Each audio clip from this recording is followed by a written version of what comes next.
6:01. Good morning from the 104.5 The Zone Studios. I am Robert Walsh. First injury report of the week for the Titans and Bills, with 5 Titans not practicing. Deandre Hopkins with his usual veteran day off, but Keandre Coburn, Ernest Jones, L'Jarius Sneed, and Tajay Spears all did not practice.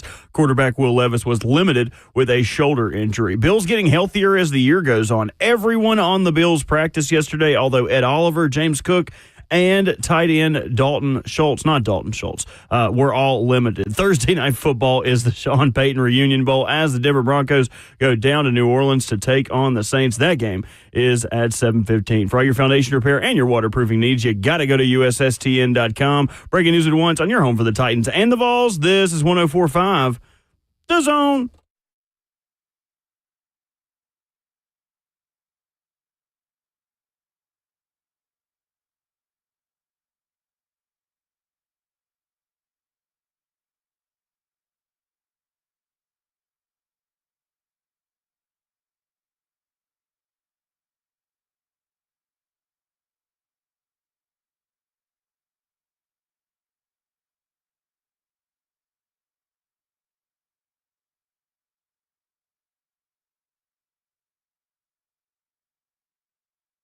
The show goes on your radios this Thursday morning in Nashville, Tennessee, and around the world on Zone TV. This is RKW. Ramon Foster, Kayla Anderson, Will Bowling, Robert Walsh is our producer.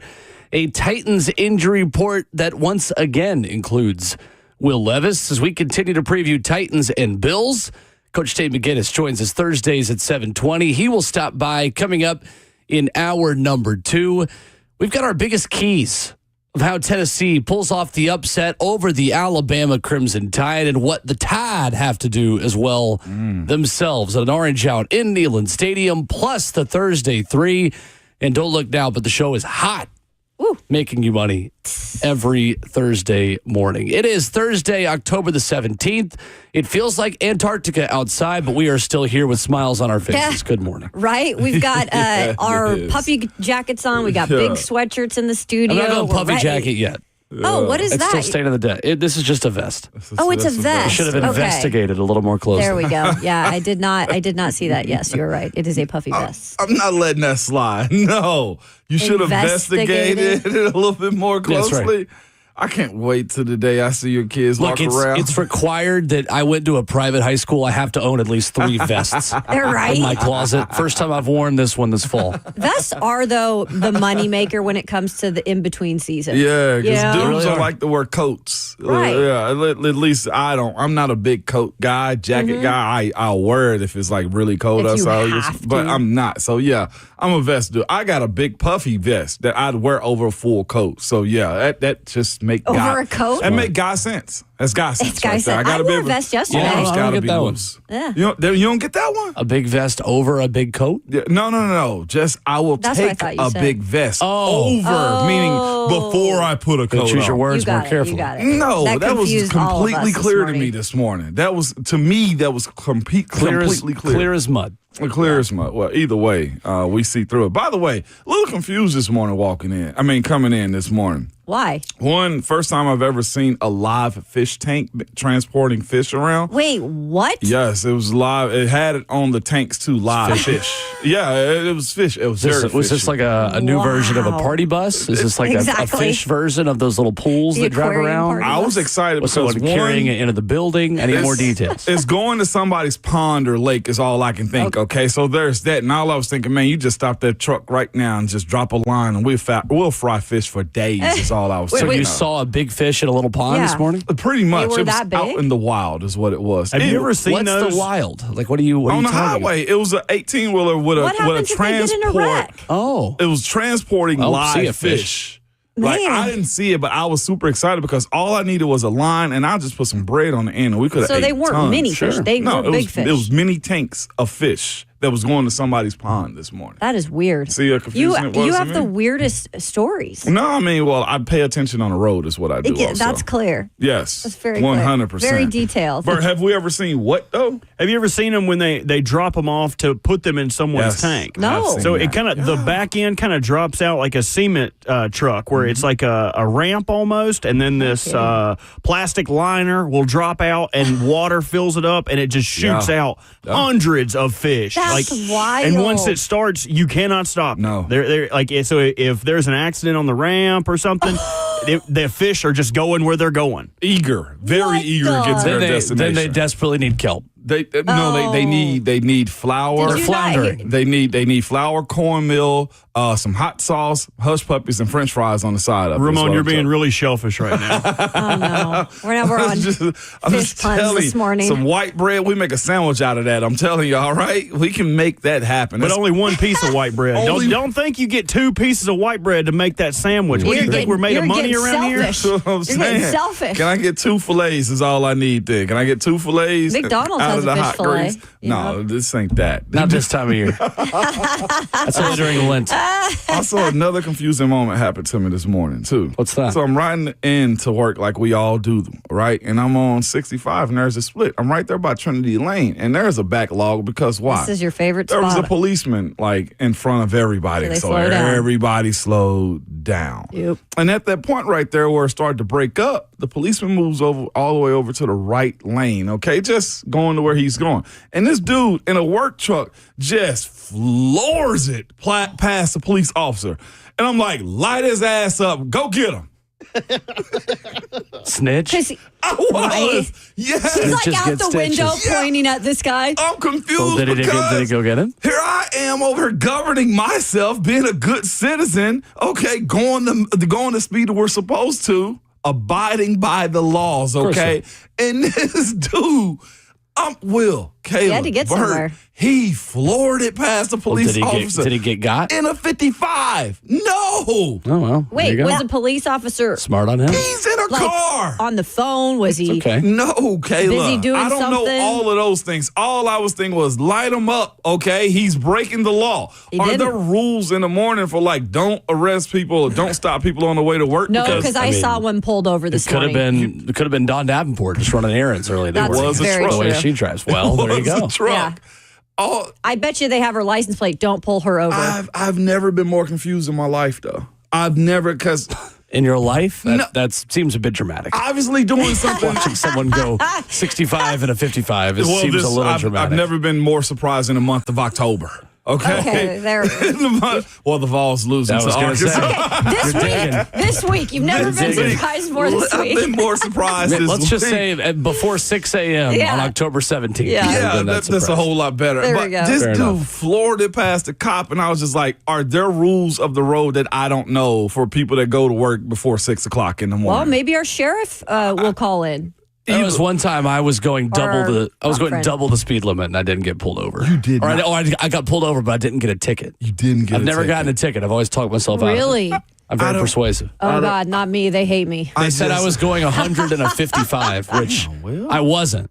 Because I think either my speedometer was broken, which is very possible. That was my Jeep that would smoke when I go up hills, and That's my favorite time. and to so smoke. and Yeah, I'm sure shadows. it is. And the guy was like, "Oh, I've got you going about 100." I was like, "Respectfully, sir," I literally said, "Respectfully, sir, I don't think my car goes that fast." I was 17 or 16. I don't know. No, I think I was 17. Yeah. And it was my first time getting pulled over, and I was on the interstate, and I pulled over to the left and not the right, which probably was also kind of dangerous as well. But Yeah, well, yeah, I didn't get a ticket. Good for you, man. I don't got that you. cop luck, man. Kayla, they be That does after not you. You got to be with me. charismatic and. I was also I wearing a try. tie. I was wearing a tie, which gives you an Oh, advantage. If you're okay. dressed nicely and say like "sir" or "please" or like "with all due respect" or something before on your first Yeah. your Yeah. first rebuttal, then you're in good shape. You might get by. You're in good shape. Back in the day, Follow I me got for more advice sassy. on how to not get tickets. Yeah, right? I got Okay. 2 cops that had to come to my window because I got sassy when I was in high school. Did you? Well, see, that's Two why cops. you Doesn't that got usually happen when sassy. like someone's getting arrested. Yeah, so I felt like I was going to get arrested. Oh, wow, okay. I did not get arrested. I did get a ticket. You got probation? Oh, okay. No, I did not get probation. Escalated really quickly. Might as well call it what it is. Okay. 2 cops showing up. I mean, I did feel overwhelmed. Probation is on the way, man. But either way, the dude that was stuck in traffic behind all of us was like really ticked off, and he just sped past the cop, and the cop just let him roll. So Lucky day. I legitimately was snitching. I was like, go get him. Okay, if that was me, if that was somebody, if I had that officer's phone number and I knew it was, his badge number, I was like, hey, you need to go get him because he's breaking the law. Well, it doesn't sound like Deandre Hopkins will be speeding to Kansas City anytime soon. ESPN's Jeremy Fowler writing yesterday, ESPN.com. The Chiefs liked Deandre Hopkins in 2023 free agency, but Tennessee is not eager to deal him as of now. There you go. Adding he likes playing in Tennessee. I don't get the sense he is angling to get out of there. We're going to talk about the Titans and some trade options this morning. Sam Phelan of A to Z Sports wrote about 10 players that he thinks are tradable or untradeable, movable or unmovable. And we're going to get y'all's thoughts on this as well at 615-737-1045. How was the locker room yesterday? You guys, surprisingly, once they got in there, There you go. it was actually decent, but they had a bad practice. Define decent. Guys were willing to talk, especially guys like Calvin Ridley, who were very frustrated on Sunday. He was actually great and explained himself, said he wished he kind of didn't do all that happened, but he was frustrated. Mm-hmm. Will Levis, though, what was surprising at the end of his press conference, he did say we had a bad practice, so a lot of them stayed after practice outside working. So that locker room actually was bare until maybe the last 15 minutes, and then guys flooded in. But guys were willing to talk. They were good. They were in high spirits. So I don't want to say surprisingly because you've been in locker rooms before where the task is next game up. I mean, surprising. But it was a good locker room. Maybe you it was know? surprising. Yeah. Yeah. Not as much ping pong going on, though. But other than that, maybe the table's business. still in there? It is. Okay. All right. Yeah. Well, yeah, that works out. And the I'd Papa cook shot. them all.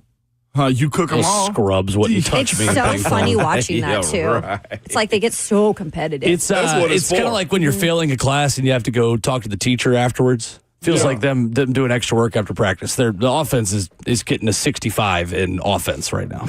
Yes. They got to go get extra work with their tutor. I wonder what was the bad Do their part of homework what he together. thought was bad. You know, we didn't get it. Was it him? I was about to ask the follow up, and he got wrapped up. He did? So we didn't really hear Smart man. specifics. Yeah, I know. Yeah, very smart But I'll man. tell you Veteran. this much. You know who's feeling a little bit better about themselves, and they've got still some work to do. The first that? guy in the locker room, first couple guys were offensive linemen. That rarely has happened in the past when I've covered that locker Rarely? room. The offensive linemen did not always love to talk to us. These offensive linemen are all about it. Peter Defend your Skoronsky boys, leads the Ramon. way. Defend your boys. We are I'm usually telling very you. charismatic and got a lot of personality. Maybe it's a Well, media problem. Who's to say? The last 7 years, it's been difficult to pry anything out of y'all, Somebody to go unless it on was a Taylor Lewan. Tweet tirade if you can make a joke about that. They're also playing slightly better, I guess, too. Well, they're getting better. I'm a is what I would proponent of say. the line, guys. They're Yeah. awesome. 615-737-1045, streaming live on 1045 The Zone TV in stunning high definition. Facebook Live, YouTube, Twitter, or Twitch. Which Titans players are movable or unmovable in the trade market? Got that for you next.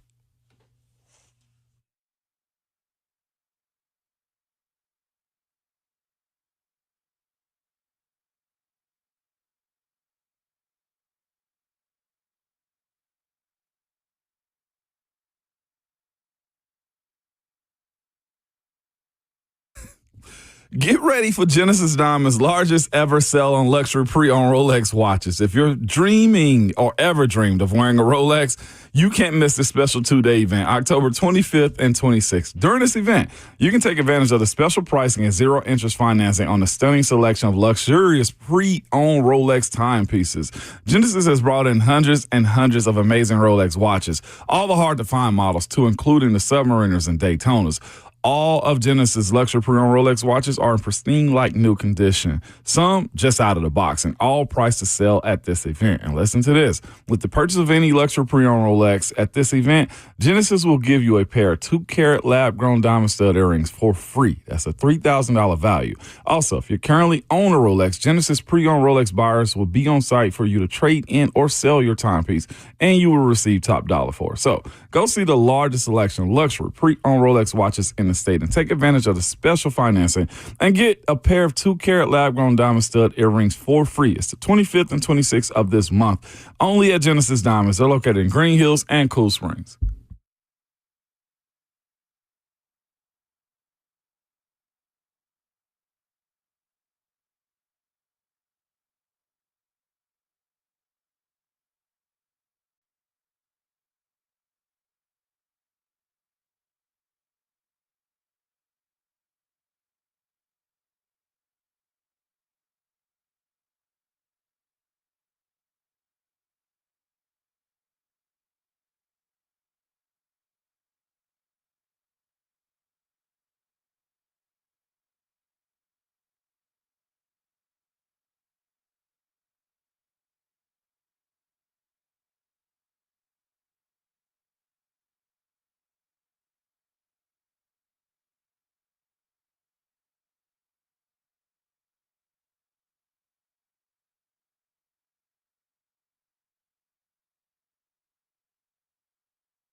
RKW 104.5 The Zone in studio on a frigid Thursday morning. Ramon Foster, Kayla Anderson, Will Bowling. Robert Walsh is our producer. Who is movable or unmovable on the Tennessee Titans roster as far as trades are concerned? Sam Phelan of A to Z Sports had an exercise where he gave 10 names and told you whether or not a trade should or should not be possible. And this comes on the heels of Jeremy Fowler essentially saying that Tennessee is not eager to deal Deandre Hopkins as of now. It says that he likes playing in Tennessee. You guys surprised to read that at this point of the process? I'm not as surprised for the fact that he likes it here. He's been extremely vocal with the organization, how they've treated him. I think they've also allowed DeAndre Hopkins at this point of his career to be DeAndre Hopkins. And that does mean sometimes going through, his type of training, how he left to go back to LA area for his rehab. I feel like he has a little bit of freedom here that other organizations maybe would have poo-pooed him for. And so it doesn't surprise me because they're saying that he likes it here. In a way, it does surprise me, though, because you would think at this point in his career, he'd also want to be going somewhere where he could win a ring. But again, I'm not DeAndre Hopkins. Maybe his priorities are different. Yeah, and that may be what it is, too. Nashville's been good to him. It's a good place to be at, raise your kids, do all those types of things, just whatever you want, middle of the United States. The issue that I had, well, not that I have an issue with it, is this is what you're supposed to say when you are trying to keep value for a trade asset, too. And I don't think that it's really up to him whether he... Kevin Byard liked it here, and they traded him. Oh, yeah, when it's all said and done, you're right, Will. If they need to trade him to get something, they're going to do it. If you're asking a question, movable or immovable, he's movable to me. He is movable, and I think a lot of that comes after this upcoming weekend right here, or the next 2 weekends. Losing another AFC game, depending on what the offense looks like, since they were going, spending extra time out on the practice field. I think after this week determines a lot about that. Having this early, just, I guess, leak or conversation from Fowler about it being he doesn't want to be moved, the Titans aren't eager to move him, well, give me your best price. I bet you I'll deal with you then. Yeah, right. Mm-hmm. Being a good teammate at this point. Yeah, he's been an awesome teammate. And you guys, he is still the leading receiver on this team. I know there hasn't been a lot of production from the receivers because, honestly, I think the running backs lead the way in terms of yardage with receiving yardage. But as a guy out of the receivers, technically, he leads the way. And he is still one of those guys that I do feel Will Levis can go to and can feel comfort in finding him and knowing that he's probably going to make the catch, at least most of the time. So that's another thing. He is valuable still to this offense. It was funny you say that, leading this team in receiving. Yeah. 175 yards. I know. That's why I said it's kind of crazy. Yes. 175 yards. And I think part of that, too, is you essentially have 4 games of running of sample size because you've had your bye week and you had a game in Miami where you had just essentially said, we're going to play 1960s ground and pound and just shove your face in the dirt football, and we don't need these receivers. Exactly. And was it on us? It was on me for expecting this offense to be a little bit more through the air. I'll say that too. No, I expected I didn't expect the lead receiver to have 175 right now. I know, numbers are what they are, but you got a guy right here in this division, Nico Collins, 567 already. Mm-hmm. You know what I'm saying? Like, that's somewhat what I expected with the tools that you brought in and the expectation of this offense moving a certain type of way. Rookie, Brian Thomas Jr., is 424 already this year. Just quick numbers on the comparison of what's a lead receiver on the team versus what they got going on here offensively. Yeah. So who is the biggest name you would be willing to move on this Tennessee Titans roster? Is it DeAndre Hopkins? Is it Harold Landry? Jeffery Simmons? Who's the biggest name? I paused for a little bit on that one. Yeah, Who's the biggest name on this Titans roster you would be willing to trade? So here's the thing. I think Harold will have the highest price at this point, but there's nobody there to replace what Harold's production is. Like Jalen Harold's not there to play an entire game. And Arden's not doing it. Yeah, So Arden either. If you're trying to move anybody, Will, it might be Amani Hooker at this point. do you think they have enough back there in terms of Lonnie Hooker brings to this team. He's an original. He does everything that you want him to do as far as being a playmaker. These are hard guys to move. And I don't know if defensively it's many that you want to remove from this team. Jeff is the most immovable person on this squad. I think the one with the most value right now is either D-Hop or Harold. You don't think Jeffery Simmons has more value than DeAndre Hopkins? I just don't think it's going to cost too much to move Jeff. Okay, but that means he has more value. He does have more value, but to me, that You just value don't think doesn't they're make gonna do- sense. We're asking two different It's things. like asking me to buy like a Bugatti or something. I'm not about to buy a Bugatti. It's like way above what I want to spend. How for big of a vehicle. rebuild is this? Yeah, well, Why not consider it?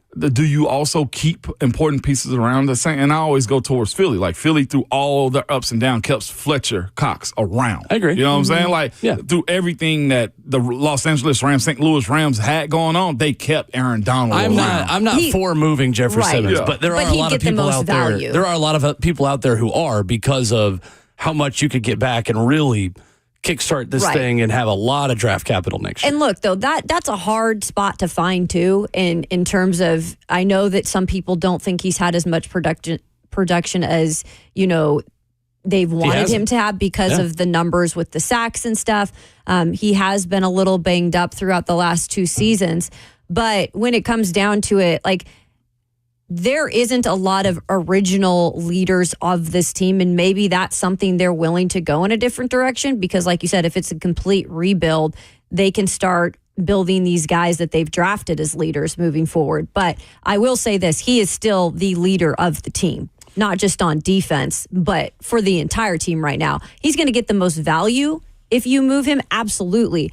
I, right now, would not be willing to move him, though. Yeah, I think the answer is DeAndre Hopkins, though. I do, too, when it's all said and done. I think it's Harold Landry.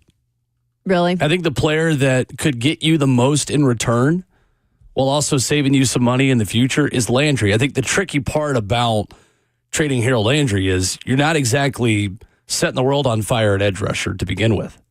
And that is someone you do have locked up for another couple of seasons. You have him on a base salary of $17.5 million in 2025 and 2026. That's very friendly.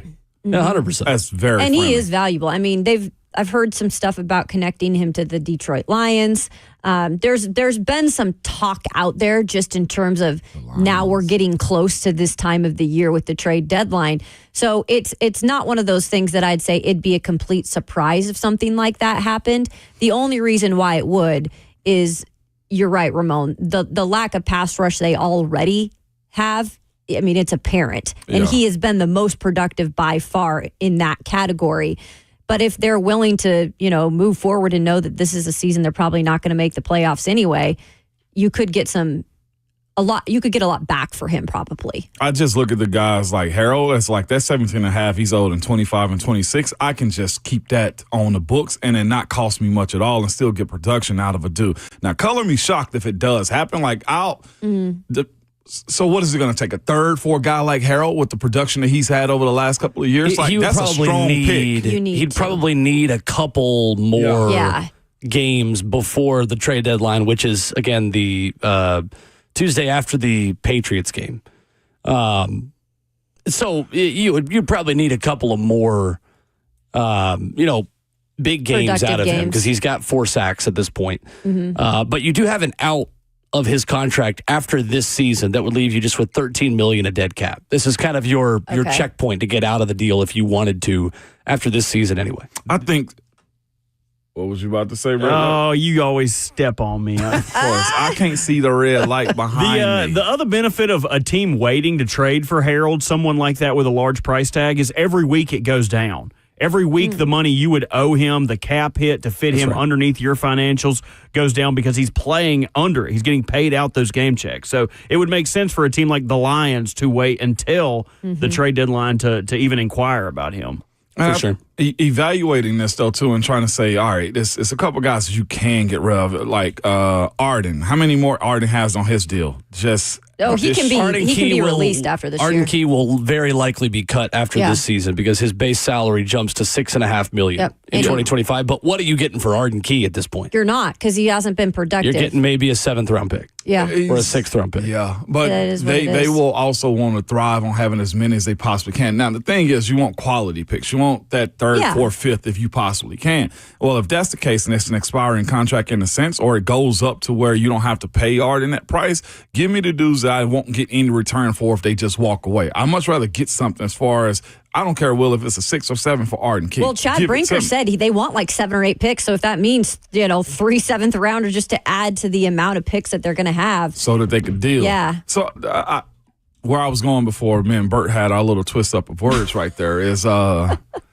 it just shows you trying to find guys that you can trade away and having if one of these pieces leaves to me, the season's cooked. Because I don't know if there's anybody behind any of these dudes that I trust enough to put a really good, sustainable, competitive product out there. And that's why, to me, getting rid of Harold right now, yes, but at that point, we're speaking about stadium feeling, right? We're speaking about the morale of the team. We saw what it looked like when Byard left, how guys were hurt by that. Not that coaches or the GMs. I still feel it in the locker room, a lack of presence of somebody like Byard. I'm not going to lie. It won't matter to the front office as far as their emotions, because it's a business too. Yeah. It really is a business. They're trying to fill the stadium for years to come. Sure. Yeah, for years to come. Not just this year. Accumulating that, if Harold's gone, putting Jalen Harold in that spot is that's a tough cookie right there. And that's what's so hard right now, because these are brand new draft classes under a brand new GM where you're seeing some of the fruits of the classes he's drafted, but not enough yet because there's not enough of them, right? So the depth, there's not enough depth because it's only been 2 classes that we've seen drafted under Rand Carthon. And this one specifically has been the most fruitful, I think, of the last class. But we still got to be building the depth at those positions with young guys, not just guys that are coming in here for a year, because that's not helping the depth production at that. But even still, my thing is there is no real depth behind Arden and Harold. That's what I'm saying. And behind those two, who's third or fourth? Who's fourth in line behind Jalen Harold at this point as far as outside rushing? Ali Gay. Ali Gay. Which we haven't seen really any of. One game, we've seen him a little bit. Yeah, we've seen him. But just not a enough bit. to say, hey, he's a starter. Oh, no, he's not a starter. He's just a reserve player. Right. But we're speaking about that's who's value next. and trying to better the team. That's my biggest issue. It's I'm in it, but you lose a lot at that, removing any one of those guys at this point. What about Ernest Jones? I like Ernest to sign him. I want to keep him here. Well, I like him too. So, somebody else would like him as well. That's just I think bad you keep business. him Here's here. the thing. You just gave up a draft pick to go get him. I agree. You can get it back. But I just gave up a draft. It's probably going to be a devalued I'm just playing draft devil's pick. advocate. Yeah. Do I need to go into I don't my want to meditation? trade. I don't I wanna don't want to trade Ernest Jones. I'm with you, but I don't think you trade I'd him. much rather do long business with a dude like him with what we've seen so far. For sure. I'd much rather keep him in the fold and make him one of my guys. I think you hope that you can get a little bit of a discount for him because you went out and got him. Gave him that opportunity. And that's, again, what we talked about with Mike and Cleveland the other day. Yeah. Sometimes you can get a better price and you can get maybe a little bit better play from someone who's a little bit more quote-unquote homegrown, even though you didn't draft him. And also, we don't really know what Cedric Gray is going to be, at least in the next couple of years, because he's kind of working being so behind with, not only the shoulder, but it took him a while to learn this defense. And I don't even know yet if he's up to par because he's clearly in the window to return. But there's been a lot that goes against him. I feel really good about having a solid kind of veteran player here. Rudy on Twitter says, trade Harold to the Lions for Hendon Hooker. You would sell jerseys and tickets. Win-win for both teams. Oh, golly. You weren't going to go into the chat and do it, but now I feel This like was you not have the chat. to. This was on Twitter. Oh, this was on Twitter. Well, there was another Will. Hendon Hooker scenario, too, in the chat earlier. So. Not everything in the chat needs to be brought to light, unfortunately. Breathe, Will. Why you? I love Hendon Hooker. I absolutely love Hendon Hooker. GMs would get fired around the league if they traded Harold Landry for Hendon Hooker. Man, that Fired. would be making news. Immediately. With a capital F. Also, the Lions would not be, they have no incentive to trade Hendon Hooker. He's cost effective. They don't have another quarterback on the roster. It makes no sense for the Lions to get rid of him. Listen, you can be a Vols fan and love your old quarterback, but also take off the orange tinted glasses as it pertains to the Titans. We got to be able to separate church and state, guys. Got to be. If Vols are church and this is state, Dedication we're right talking. there. We are in the legislative floor. We ain't opening our hymnals to page 265. We've got to be able to separate church and state, not sing stanzas 1, 2, and 4 of "Come as You Are." when we're talking about the Titans. God bless America. And here's the thing: if you trade for Hendon, he also has to learn the playbook. He also has to be in a spot where you're going to force him out there. You might ruin him also by trying to force feed him an offense in the middle of the season. Yeah, that's not going to work now. That's not. Hendon Hooker also, which our Florida fan on Facebook Live in the F&M Beg chat, who I think he's got some talking to do about Tennessee, Florida with us, says Hendon is also not a spring chicken, essentially. Says Hendon's also about 30 years old. He's not 30 years old, but like it's not like you're trading for a rookie contract quarterback in Hendon Hooker who's just 23 still. Yeah. Right. Like Hendon Hooker is He's an 26. older quarterback. I think he's my age.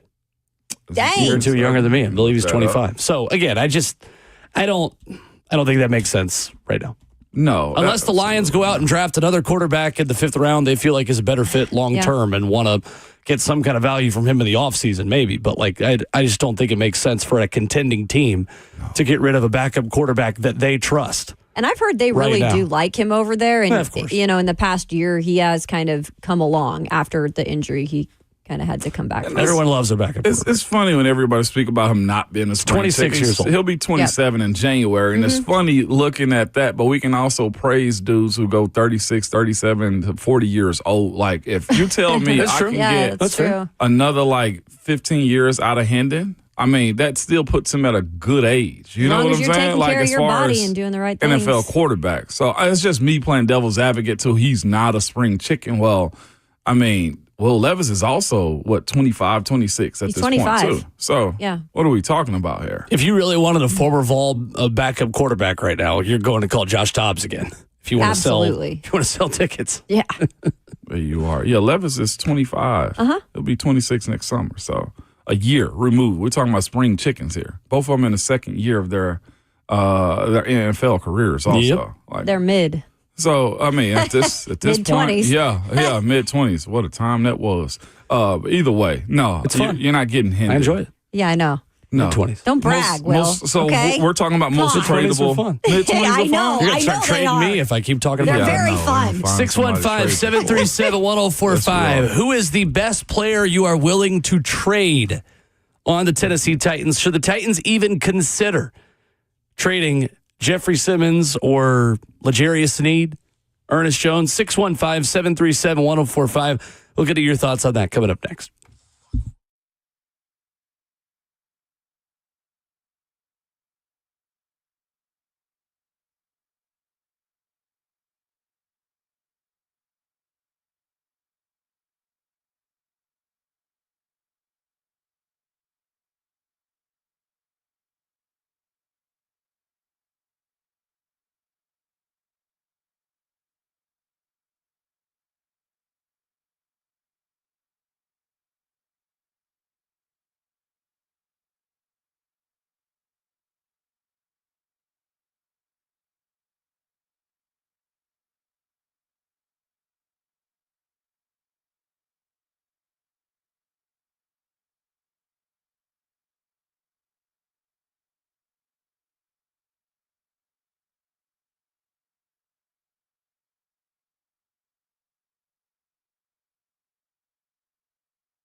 Wrapping up the first hour of your Thursday morning RKW. 615-737-1045 is our number. All right, let's run through these players and tell me movable or unmovable. Okay. From Sam Phelan of A to Z Sports on whether or not the Titans should make some players available in the trade market. Hey, real quick, is it if we think they should be traded or just you think movable or unmovable? Okay. In your opinion? In our opinion, okay. Jeffery Simmons? No. Unmovable. I would say unmovable as well. You got to build around somebody. Yeah. Mm-hmm. Harold Landry? Movable. Movable. I would agree. I'd hate it, but it's movable. Mm-hmm. Deandre Hopkins? Movable. Movable. I don't think he's coming back next year. I think they want to get younger at wide receiver. Sure. And quit paying everyone else's wide receivers, even though he's kind of your wide receiver now too, obviously. Yeah. So I would say movable as well. And I don't know if Fowler's doing a little negotiating through the press with that by saying he wants to stay home. But that, honestly, to me, is the best information to come out about DeAndre Hopkins. Because we hadn't heard he likes being here, and they're not eager to move him. That's how you make a deal right there. Mm-hmm. Yeah, I just think the vibe out of that situation is it's not like he's going to the organization asking for a trade. It's not like Devontae Adams, right? Where he's like super unhappy and like not wanting to be here. You're right. And then, of course, the conversation of who needs wide receivers. Well, Carolina does. You could always. Pittsburgh does. I don't know if Carolina's buying, though. You don't think they're buying right now? I think they're selling if they're doing anything. Deontay Johnson may be made available. Probably you never know in the next 2 weeks who has injuries, who knows? Well, and they feel like they need to do something at the deadline. He can go back. Never mind. I was going to say he can go back to Houston, but I don't know if you deal in division. That makes zero sense. You mean Hopkins? Yeah, it makes zero sense. And Nico will eventually come off IR. I mean, I was just speaking in general, like somebody looking for an extra piece. Yeah, Houston, heck no, you wouldn't deal with them. Steelers, definitely. Yeah. Absolutely. Cleveland just lost a wide receiver, so I'm sending them Don't go to Cleveland, DeAndre. They're not buying either. Well, they got Don't go to die. They got to force feed Deshaun Watson out there to everybody. You're right. They're not buying. Calvin Ridley. No. Yeah, definitely not. Not financially, it doesn't make any sense. There's $40 million of dead cap space on his deal. Right. He is sticking around. I wonder if you do move D-Hop, do you get a better offense and flow for a dude like Calvin Ridley, though? You could, because I don't see that. You could, because you do know he would probably be hands down the guy that's going to get the most targets. And again, this all revolves around if he's able to get those targets early too, because we haven't seen that yet. I mean, that's the intent, Brian Callahan says, but we haven't seen it happen yet. I don't know. My preseason take was the more weapons, the better. I just don't know if Levis has enough processing to deliver those, the ball to those weapons, though. That's my only pushback on saying it may be a better flow of the offense if you remove somebody. I think it would be tough to move him, though, because the two teams that were interested in paying him are both in a tough spot record-wise. Like the Patriots aren't in a position to take that contract on. The Jaguars definitely aren't in a position to take that contract on. So I don't know who else would be willing to pay the money for Meaning him. Ridley or Hopkins? Ridley. Oh, okay. Yeah. No. I was just speaking on D-Hop in that sense, like moving him like makes if you a better moved him, Calvin. makes it better, yeah. Ernest Jones. Nope. Not movable. No, I've already given up something for him. I need to see this thing through. I think that's your captain for the foreseeable future. Absolutely. If they want to keep him in town, and I get the feeling that you go trade for somebody like that, you want him to be a part of your plans long term. Mm-hmm. He's 39 tackles leading the team right now. Yeah. He's kind of like a presence of Azeez Al-Shire, and in terms of what he does on the field, like it's good. And then he also brings that kind of positivity into that team atmosphere as well. And that will only start to build. He just got here. Mm-hmm. L'Jarius Sneed. No. No. Not movable right now. Financially makes no sense. Absolutely none. No. Over $50 million of the deal fully guaranteed. So, no. Yeah, year one of this thing. Plus, I don't know if anyone else wants to take on that contract at the moment either. No. You got to look from the other side of it. I mean, honestly, he hasn't done a lot this year either to be like, hey, I'm cooking, right? Well, not $50 million worth of play, no. Apparently from Zach Lyons, he has. Ooh, whoa. This year's been better statistically than he has last year at this point of the season. What are the statistics? Last year in 2023, through the first 5 games, according to Zach Lyons, 0 games without a shutout, 81.1 passer rating allowed, 185 yards allowed, and 58.1% reception rate. He had allowed 0 touchdowns, 0 interceptions last year, right? This year, through 5 games, 2 games. 2 games with a shutout, 74.9 passer rating allowed, 107 yards allowed defensively, 42.9% reception rate, all low, and just 1 TD allowed. He had a terrible game last week, but statistically, he's having a better 5-game stretch than he did in 2023. I do wonder, though. Last game made it worse. I wonder who they played to start the year, too. Don't matter. We're talking about him being good or bad. Yeah.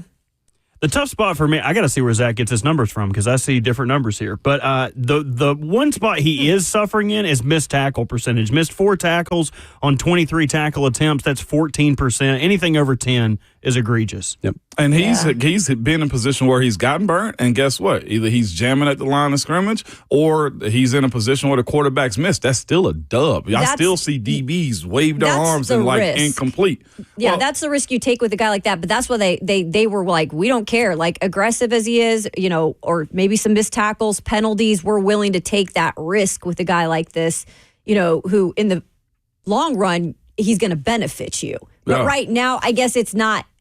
I know you just gave the numbers, but for fans that are seeing it from the outside, maybe that's not seeing it yet. If he don't give up that Michael Pittman Jr. touchdown last week, I think he's having a superb year so far. That's my opinion. The missed tackles, all right, everybody got something dirty about the job, and he's supposed to make those plays for him. But and all to me, I think he's had a good run because into the Miami game, there was a graphic of every wide receiver he's faced.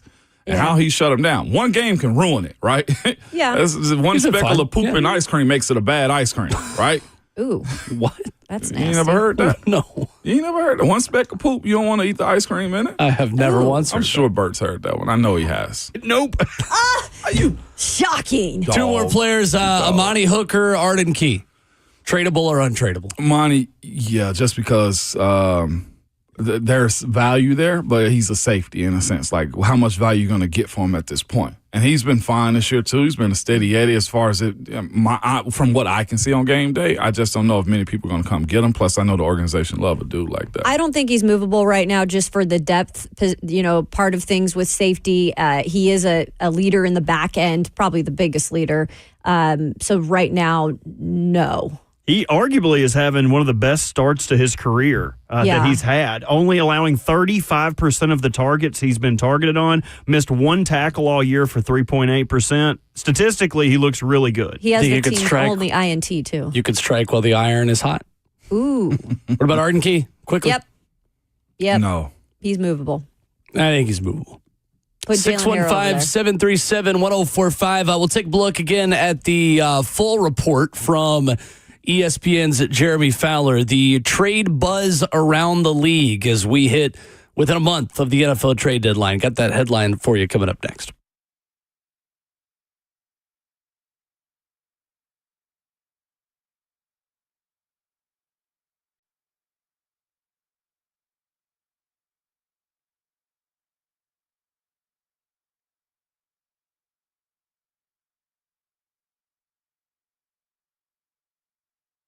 It's Ramon and Kayla here for Window Nations. Y'all, it's getting cold outside. October, we told you, is the best time to buy new windows because you can keep that good heat in. You can also buy 2 windows, get 2 windows free, plus pay nothing with no interest for 2 full years. That's right. And this is the time to do it, too, because it's not too cold. But I have been seeing some windows fogging up as I'm driving out of the neighborhood. That might mean you need some new windows from our friends at Window Nation. Now is the time to do it. Their 96% customer satisfaction rate, hard to beat. They are the pros at Windows. You can also look online, check out their 33,000 5-star reviews on Google. They will come in, they'll get those windows installed in 1 day or less. And then what you're going to do, you're going to save hundreds of dollars a year in your energy bills. So go online, check them out at windownation.com or simply call them at 866-90-NATION.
What's going on? 7:03. Good morning from the 104.5 The Zone Studios. I am Robert Walsh. First injury report of the week came out yesterday for the Titans and Bills, with 5 Titans not practicing. Deandre Hopkins with his usual Veterans Day off, but Keandre Coburn, Ernest Jones, L'Jarius Sneed, and Tajay Spears all did not practice. Will Levis was limited with a shoulder injury. As the Bills keep getting healthier as the year goes on, everyone on the Bills practiced yesterday, although Ed Oliver, James Cook, and Dalton Kincaid were limited. Thursday night football tonight is the Sean Payton Reunion Bowl as the Denver Broncos go to New Orleans to take on the Saints. 2 rookie quarterbacks, Spencer Rattler getting the start for the injured Derek Carr, taking on Bo Nix. Kickoff is at 7:15. For all your foundation repair and your waterproofing needs, you got to go to USSTN.com. Breaking news at once on your home for the Titans and the Vols. This is 104.5 The Zone.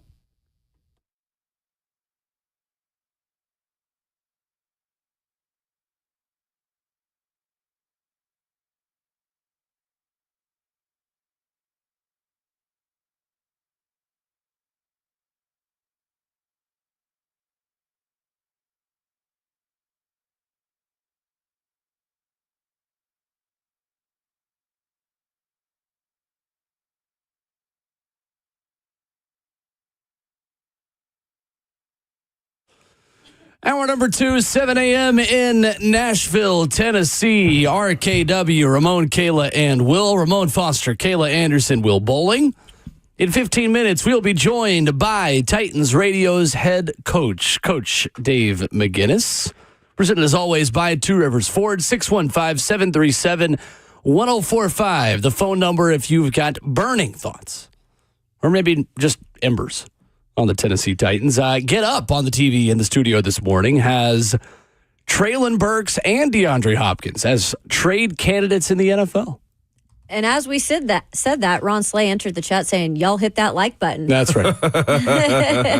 That is right. Yeah, that's interesting. That wasn't brought up in Sam Phelan's article. Oh, I mean, he mentioned DeAndre Hopkins being a trade option. How about Treylon? Burks. Yeah, no, I don't think so. Okay. Actually, he may have. Okay. I don't remember. I didn't put it on my list. Yeah, it's one that we've talked about and people have talked about. I don't know how much you could get back for Treylon at this point. Let's just be honest. Yeah. So, but it may be a 7th rounder. Yeah, at this point, I don't think you're picking up his 5th-year option. You're not getting a draft pick in 2025. No. For Treylon Burks, in my opinion. You're getting a 2026 pick if you're trading Treylon, in my opinion. Yeah, that's where I'm with you. The attributes is there as far as what he can do for you. You just don't see them consistently enough. I do think if you're going to move somebody, heck, you move him out, that's more NWI. Just being real with you. The way I see the offensive sets going out there, it looks like it's Treylon and NWI that go out there for run sets, when they're going big personnel and stuff like that. You can find a replacement for that. You know what I'm saying? Yeah. Although I do not think Tyler Boyd is the best run blocking wide receiver. I know. He did. Sam That's did not have a strength. Treylon on his list. He did have Treylon. Treylon makes sense to me. Do you know NWI's first target of the season was that touchdown? Yes. Yeah. That's wild. Yeah, Mike. I heard Mike Keefton say it over the broadcast. Fascinating. Yep. The report this morning, ESPN's Jeremy Fowler writing yesterday in a long piece about NFL Week 6 buzz, says the Chiefs liked DeAndre Hopkins in 2023 free agency, but Tennessee is not eager to deal him as of now, as he likes playing in Tennessee. Says, I don't get the sense he is angling to get out of there. Bill Barnwell of ESPN.com proposed a 2025 5th-round pick from the Kansas City Chiefs for DeAndre Hopkins. Would you take that deal? So, yeah, I think 5th is valuable. And it's been valuable for Ran Carthon drafts in terms of being able to get a good evaluating of the 5th round guys that they've taken. So I would say yes. Yeah, for a 5th, sold. I'm not even thinking twice about it. Like, you take the contract and I get a 5th round pick. Oh, we're stacking up at that point right there. Got Jason McCourty right behind you saying Hopkins to the Steelers. Hopkins to the sold. Okay, 5th round pick, sold. Mutually beneficial. Look, I win both ways. All right, you get a player up there, and we hopefully get the pathway to building a better roster and team moving forward. I'm playing both sides here. That's a win-win for me. Okay. So you think DeAndre Hopkins is the most likely player to be moved on the Titans? So.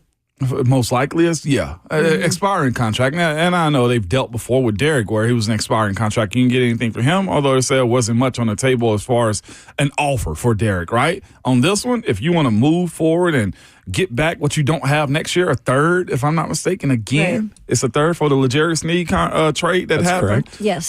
Give me more 4/5 if you can. Hell, I'll take another third if we can. I don't know if there's anybody that's capable other than Harold at this point, Will. And I think it's always just a valuable position for teams in general who are wanting to, continue to stay in the mix, or a team maybe, like, let's say Amari Cooper didn't go to the Jet, or sorry, freaking Bills. yes. Bills. And then, but I'm blanking this Devontae morning. Adams? Devontae Adams, thank you.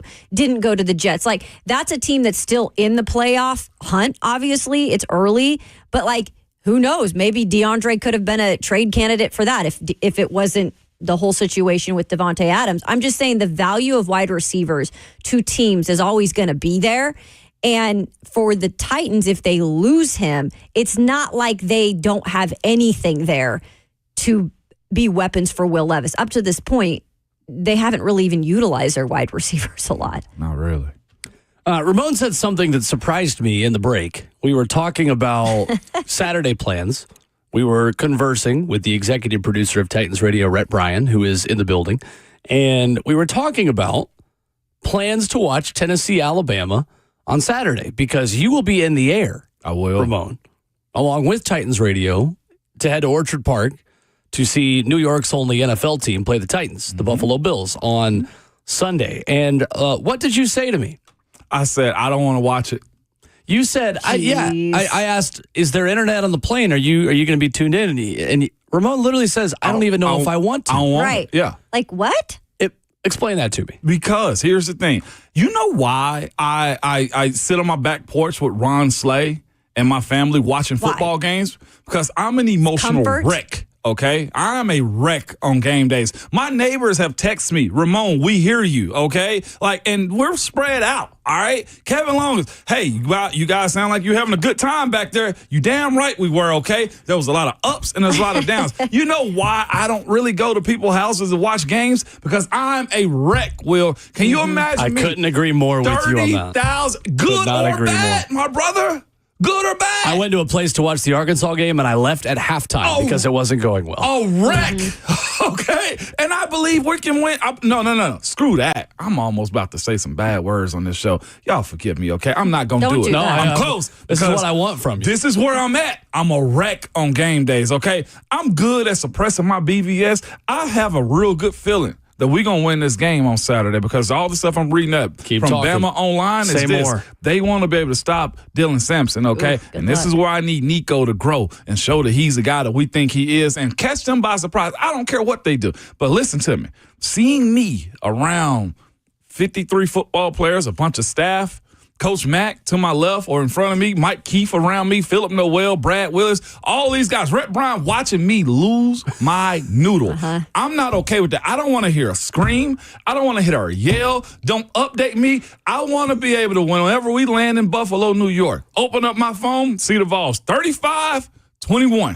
And then 2 you minutes can left. yell at it. Yeah. Whatever we can do at that time, okay? I don't go to people's houses. I don't invite people over to my house to I'm watch with you. football I get games. that. I don't either. Because I agree with you on that part.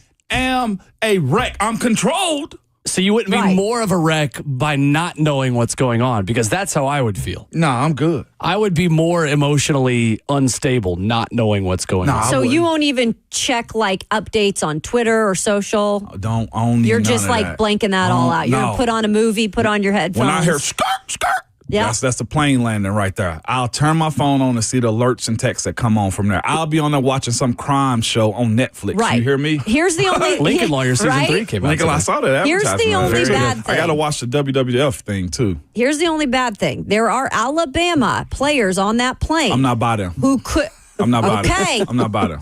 I'm not by Okay, them. I'm but in the they back mu- of the plane. All Like right. I'm a retired guy Those now. are rookie, okay? you're a So vet. they're not going to be Those loud are enough. rookies, you're a vet. I'm back there with the staff. You feel what I'm saying? Got Like it. it's not all peaches and roses on that plane. I'm in the back. You feel me? And that's why I want to be with Riding in no the internet. back. And there's internet available. But this weekend sure. right here, I'm taking a cigar with me. I'm taking a couple As I you got should. from Good for New you. Orleans. I will have a cigar in my for back you. pocket in Neyland Stadium, just like I did 2 and years I'm ago. gonna have that fire on me too with that lighter. You hear me? And I'm gonna be ready to toke up. I might do Glad it. you said lighter. Mm-hmm. I think maybe the security individuals before you guys get on the plane would have had an issue with some different kind of fire that you have on the Say it plane. again, Will. Well, fire. That fire. on I'm me. not cool enough to talk like you, but I'll try. No, you gained some points on me by repeating them right. I'm going to have that fire on me. You feel me? Ready to put it up in the air. And hopefully we're smoking on that Bama pack by the time we land. The cigar. 615-737-1045. Fire! It's legal in New York. Coming up, Coach Dave That's McGinnis, true. our weekly visit with Titans Radio's head coach. He's next.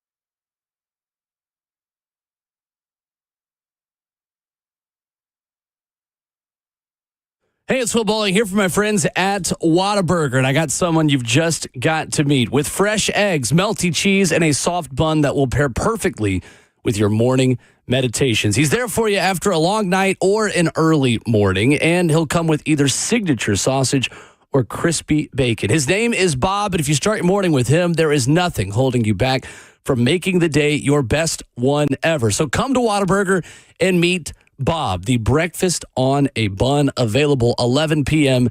to 11 a.m. That's what I love about Whataburger. They can get your day started with that great breakfast. Or if you're out late, 11 p.m.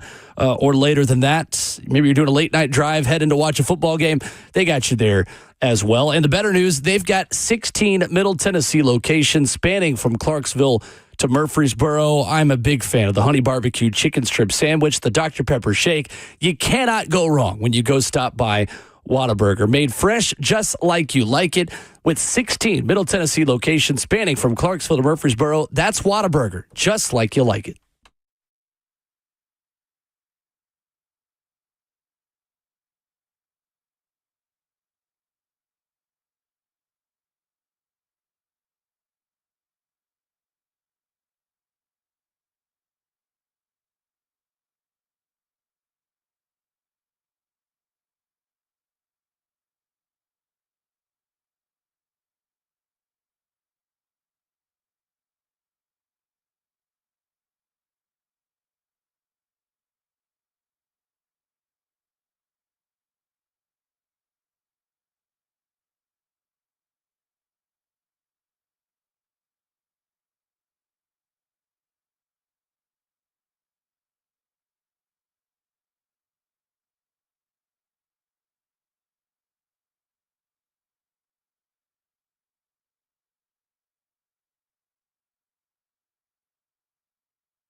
Thursday morning on RKW, Ramon, Kayla, and Will. I was halfway curious if we were going to hear Robert Walsh singing this riff again. I was wishing. Bert, you're not singing my song? Don't do it now because we're asking you. But I don't want to outwear my welcome. You know what I mean? If I play it every time. Bert, wait a minute. You've done that a long time ago. This morning, he's singing a solo. He's singing solo. We can't hear him. Okay. Yeah. Excuses, man. Excuses this morning, Mac. Ramon Foster, Kayla Anderson, Will Bowling, Coach Mac with us in studio, presented as always by our friends at Two Rivers Ford, the South's most trusted Ford dealer. Two Rivers Ford. Coach Mac, what's up? Good morning. Well, here we are. Yep. Talk about another ball game. I've done 2 speaking engagements already this week, and Nice. so I've Nice, Coach. pretty much heard all the questions. Well, I'm going to ask you a question you've definitely not heard already this week. Are you prepared to calm down Ramon Foster during the third Saturday in October as you guys travel to Buffalo? Because he says he is not even going to watch the Tennessee game because he doesn't want to watch Tennessee, Alabama around other people. Well, first of all, he's going to watch it because we're going to be on the plane, and he sits right next to me across the aisle, and he's got that nice big pad out, so we're watching it. Okay. Number one, You don't have a choice now, Moan. Sorry.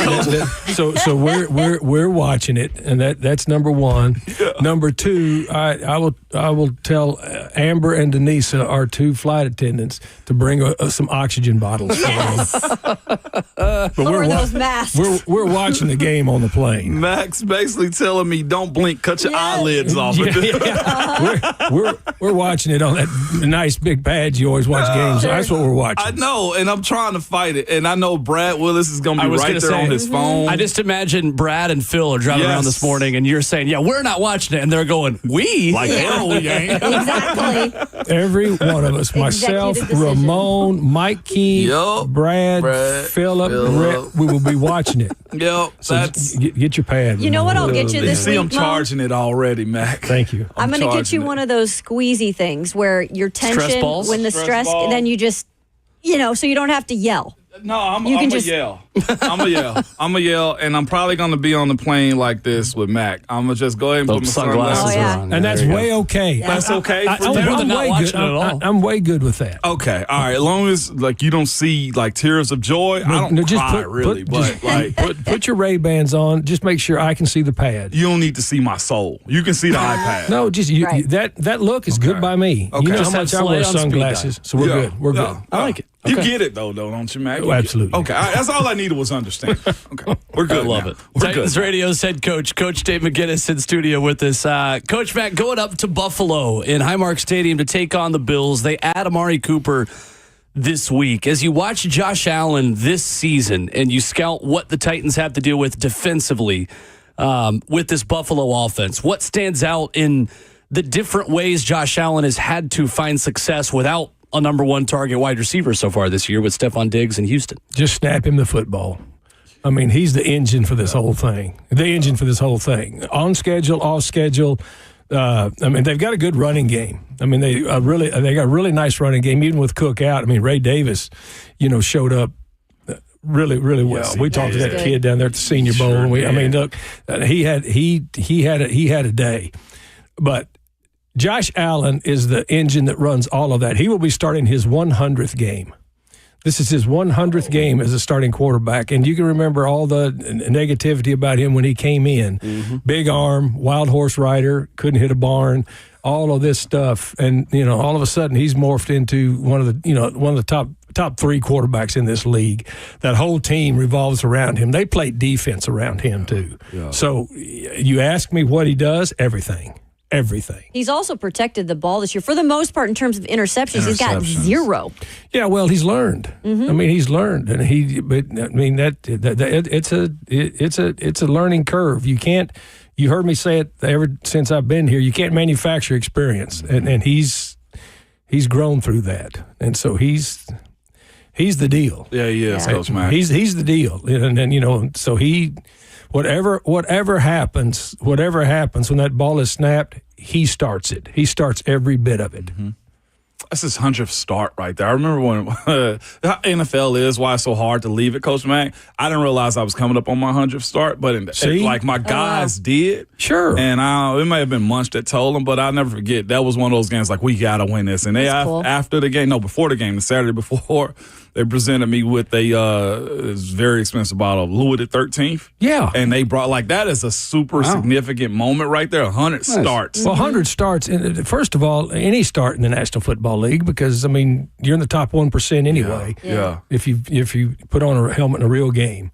But 100 games, you've done something. That's experience right there. Well, also. you've done something, and you've also persevered through a lot of not good things. That's very true, too. Injuries and everything else that come along with it. Sure. So, they should. That's Louis XIII is much appreciated for that. Yes, it was. What type of alcohol is that? It's a very that bottle was like, man, 4 grand.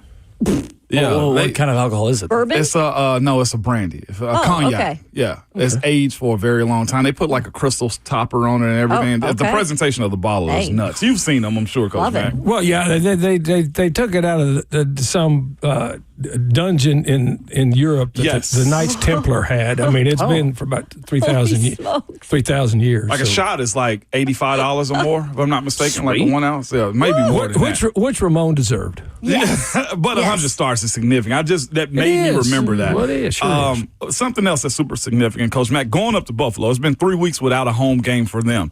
Controlling that environment is going to look like what for the Tennessee Titans? You're going to have to. It's a real thing up there. I've taken, coached several teams up there, been up there, broadcast up there. They take it serious up there. They're really good. They're good fans. They're good fans. They really are good fans. Anytime something happens in the league, you hear about the Bills Mafia. They're always one of the first groups to step up, to donate, and to help. Always. But in that parking lot, that's legit. And when you're an opposing bus coming in, that's legit too. Rhett told us that story. No. He's 100% right. And so, but anyway, it's a great NFL environment. It is a great NFL environment. So, and they haven't been there in a month, and so it's going to be live and in color. I promise you that. When it comes to teams being contenders and trying to set themselves up, they traded for money. What's his last name? Amari Cooper. This past week. I was about to call him a money hooker. Amari Cooper this week. Yeah. What challenges Coach Mack does he present? Because he's a bigger wide receiver, but he's compact. He's a vet receiver. He is. And I was asked, one of these speaking engagements I did. What's today? Thursday? Yeah. Okay, so anyway, one of these speaking engagements that I did earlier this week, do you think he'll play? He'll play. Sure, he'll play. Yeah. You got a veteran player. They brought him in there. They'll have something for it. Sure, he'll play. He'll absolutely play. Now this trade's been in the works for quite a while. Okay. And so they finally got it. They finally got it consummated and working. And I think, for a while he had a hamstring there at Cleveland. Well, he had a hamstring for a little while. Now it's so It's good to go. That's the way it works. Just like Devontae Adams, Yeah, it's you're good right. to go. I remember that. So anyway, yeah, he'll play in the ball game, and so the Titans defense, we're going to have to deal with him. Absolutely. And you're also going to have to deal with Coach Mack joining us, brought to you by Two Rivers Ford this morning on Arcade Deb. You also have to deal with the utilization of their tight ends. Specifically, Dalton Kincaid's kind of led the way this season for Josh Allen as a weapon. Yeah, he and Dawson Knox both. Yeah. They do a nice job with their tight ends. The run game coordinator is a guy named Rob Boris, who I coached with at the Rams for a long time, and is really, really good. And he was a tight end coach, so you can see the utilization of the tight ends into what they're going to do. So absolutely. And here's the other thing: as much as they run the football, and as good as the quarterback as Josh Allen is outside of the cylinder, tight ends are the ones that can reach on those transcontinentals to the other side of the field quicker than anybody, just because of where they're lined up. So they use them on those roll boots and those types of things a lot. And then if you play a lot of too high, you're gonna get them down the middle, because they scheme those tight ends down the middle quite a bit. So for their defense, they've got some pieces back because they were a little banged up. Ed Oliver's returning. I know Von Miller is not back yet, but they've got some pieces on the back end. What makes this defense a challenge? Because they are very, very physical. Well, every time, ever since McDermott's been up there, that's how he got a head job, because he's a really good defensive coordinator. So they play a real solid brand of football. It's not a lot of tricks that go on with this defense. It's pretty safety centric. Taylor Rapp's really playing well for them. They do a really good job with their 4 people down front. AJ Epinesa is starting to come along out there on the edge. Rousseau is a really good player. The middle linebacker Bradenton is really doing a nice job when he's coming back now. He was nicked up a little bit early on, but all of his defenses have always been very, very fundamentally sound. They're not out of place a whole lot, and so you've got to beat them, and even in the run game, you're going to have to block them out of their gap controls, because they don't get out of their gaps very much. Okay. Coach Mac, Jarvis Brownlee has been one of the positives of this season for the Titans and continues to play well. Brian Callahan mentioned on his show on Titans Radio this week how good he's been, how much he wants to see him continue to stack these performances. Where have you seen him make the biggest improvement since he got here? He's been the same guy since he showed up, which is what, when we were vetting him in the draft, that was one of the guys that we really liked. I mean, his secondary coach, a guy named Steve Ellis at Louisville, is probably one of the better secondary coaches in the country as far as finding these guys. Zaire Alexander. He finds these guys, and he knows where they are. I mean, that's the secondary coaches, especially in college that recruit, they work in a different orbit. Finding these guys, knowing what kind of guys they need. And he told me early on, I sat with him. He came to the combine. I sat with him.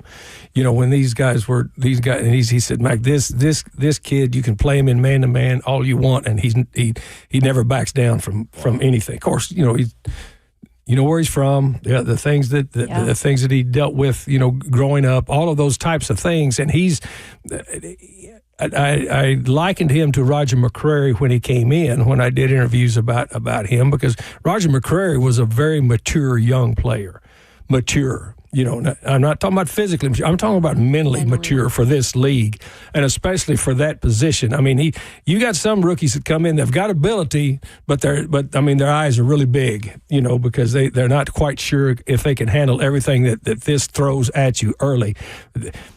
Roger McCreary never blinked, and this kid never blinked.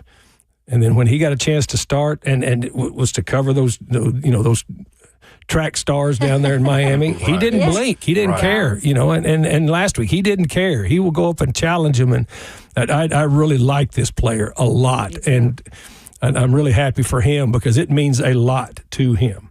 He's a lot like Tyjae Spears was when he came here. This means a lot to him, a whole lot. Mac, when you look at when you look at the job that's being done right now at the right tackle spot, where you have Leroy Watson, MPF, and Jalen Duncan somewhat fighting it out to play. As a coach, how do you manage that week to week, Coach Mac, when you look at those guys at that spot? That's got to get cleaned up. What do you present them with? Somebody's got to step up and play better than the others, and it's not just one or two good plays. Yeah, I mean, and I think I can say this with some certainty. I mean, from the left side all the way down to the right guard, even Dylan Radins. He's having a year. These guys are the run game is really solid, and now the offense still has not, proven that they can be put in a position to drop back and spin it down the field, and those guys give them plenty of time. But I really like the development and the growth. I think growth is the word we're looking for here, from the left tackle all the way to the right guard. Nobody at that right tackle has gotten into that growth part of it yet. Nobody. Right. Somebody's got to. And here's what ththey're doing. Bill Callahan and Brian Callahan are rolling through. They're trying to find somebody. Yeah. They're giving people a chance to play. They're not just saying, oh, well, you're the starter, so go ahead and just, you got to perform. And then this is a long look. This is a long look at what these guys are going to develop into, because they're all young, across there. Cushenberry being the guy that's that is the vet. So You asked me that, Ramon, but you know the answer. They got somebody's got to step in there and do it down after down after down after down, and that's what has to happen. When it comes to finishing games, Coach, and just that fourth quarter, I think that's something they said they emphasized this week in practice is we got to finish these games. And for Will Levis, that's a part of it too. He says he's got his confidence back, lost it a little after that shoulder situation. What does he need to do to be able to finish games? Got to make plays. I mean, they've had 3 games that they needed to make plays to win, and they didn't. Yeah. You got to make plays. I mean, that's what you're out there for. You got to make plays. So I mean, that whether it's confidence or not, National Football League games from start to finish are made up of moments. Mm-hmm. There's moments in games that come up, and either you're going to make a play that's going to flip it, or your opponent's going to make a play that's going to flip it. Yep. They've had 3 ball games where they've been either ahead or in it, going down halfway through the end of the fourth quarter, and they haven't made the plays to flip it. Well, you got to make the plays to flip it. The quarterback has to make the plays. The receivers have to make the plays. Defensively, you got to somebody's got to make a play, because that's never changed in the National Football League. Right. It's never changed. I mean, it's not like the Green Bay game was out of hand early. Right. I mean, that was a boat race. That was out of hand. But the other 3, they've had a chance not to be in them, but to win them. But they haven't made a play. Make a play, and that's what you talk about confidence. You need to make a play, and that's what needs to happen on both sides of the ball. Coach Brian Callahan mentioned that yesterday, and I thought it was uber transparent, and him just giving the reality of what the NFL was. He was like, whether it's his confidence or was like, you got to understand, guys in this league aren't trying to give you confidence. They're trying to take it as much as they possibly can, and sometimes that may come from within too, Coach Mack. Like, it's on you to figure this thing out. It wasn't my fault that I was, have to make you a better player, make you feel good about yourself. This somewhat falls on the individual, Coach Mack, with confidence. Not somewhat. Okay, there it is. I like that. It does. It falls on the coaches too. Yeah. When you sign up for this, in this league, the only way you're going to have any longevity in it is you've got to be consistent, and then you've got to understand that falls on you. Yeah. It falls. It's not somewhat. It absolutely does. And you're right that nobody's trying to give you anything, and they're not trying to take your confidence. Your opponent's trying to take your soul. Yeah. That's the way to put it. And they are. They're not the ones on your shoes. And then right? That too. This is out there between the lines. It's a brutal thing. It is. And you've got to be able to step into the brutal and overcome everything that's in front of you. That was probably one of the more raw statements I've heard Coach Brian Callahan say. It's like, look, that's a dog-eat-dog world out there. Well, he's transparent. He's not only transparent, he knows what this league is. Mm-hmm. He may be young chronologically, but he's been in this league a long time. Mm-hmm. And he understands, and his dad understands. And I understand. I know. I've lived it. Yeah. It's not nice. No. Mm-mm. Titans Radio's head coach, Coach Dave McGinnis. He will be Ramon Foster's therapist Saturday afternoon on a plane to Orchard Park, New York. Titans and Bills this Sunday on Titans Radio. Coach Mack, we appreciate you. Guy, he's charging up the tablet right now. I'm so happy. I'm looking at it. Here it is. Composite book charged up. Nice big screen. We're ready. We are ready. We're ready. Thanks, guys. See you. Coach. Bert, sing next time. Thanks. I got you. Yes. Coach Thank Mack you for letting us. Thursday mornings here on RKW. Coming up, we have got a preview of the football tonight. A little bit of a homecoming in the NFL. We'll preview it for you coming up next.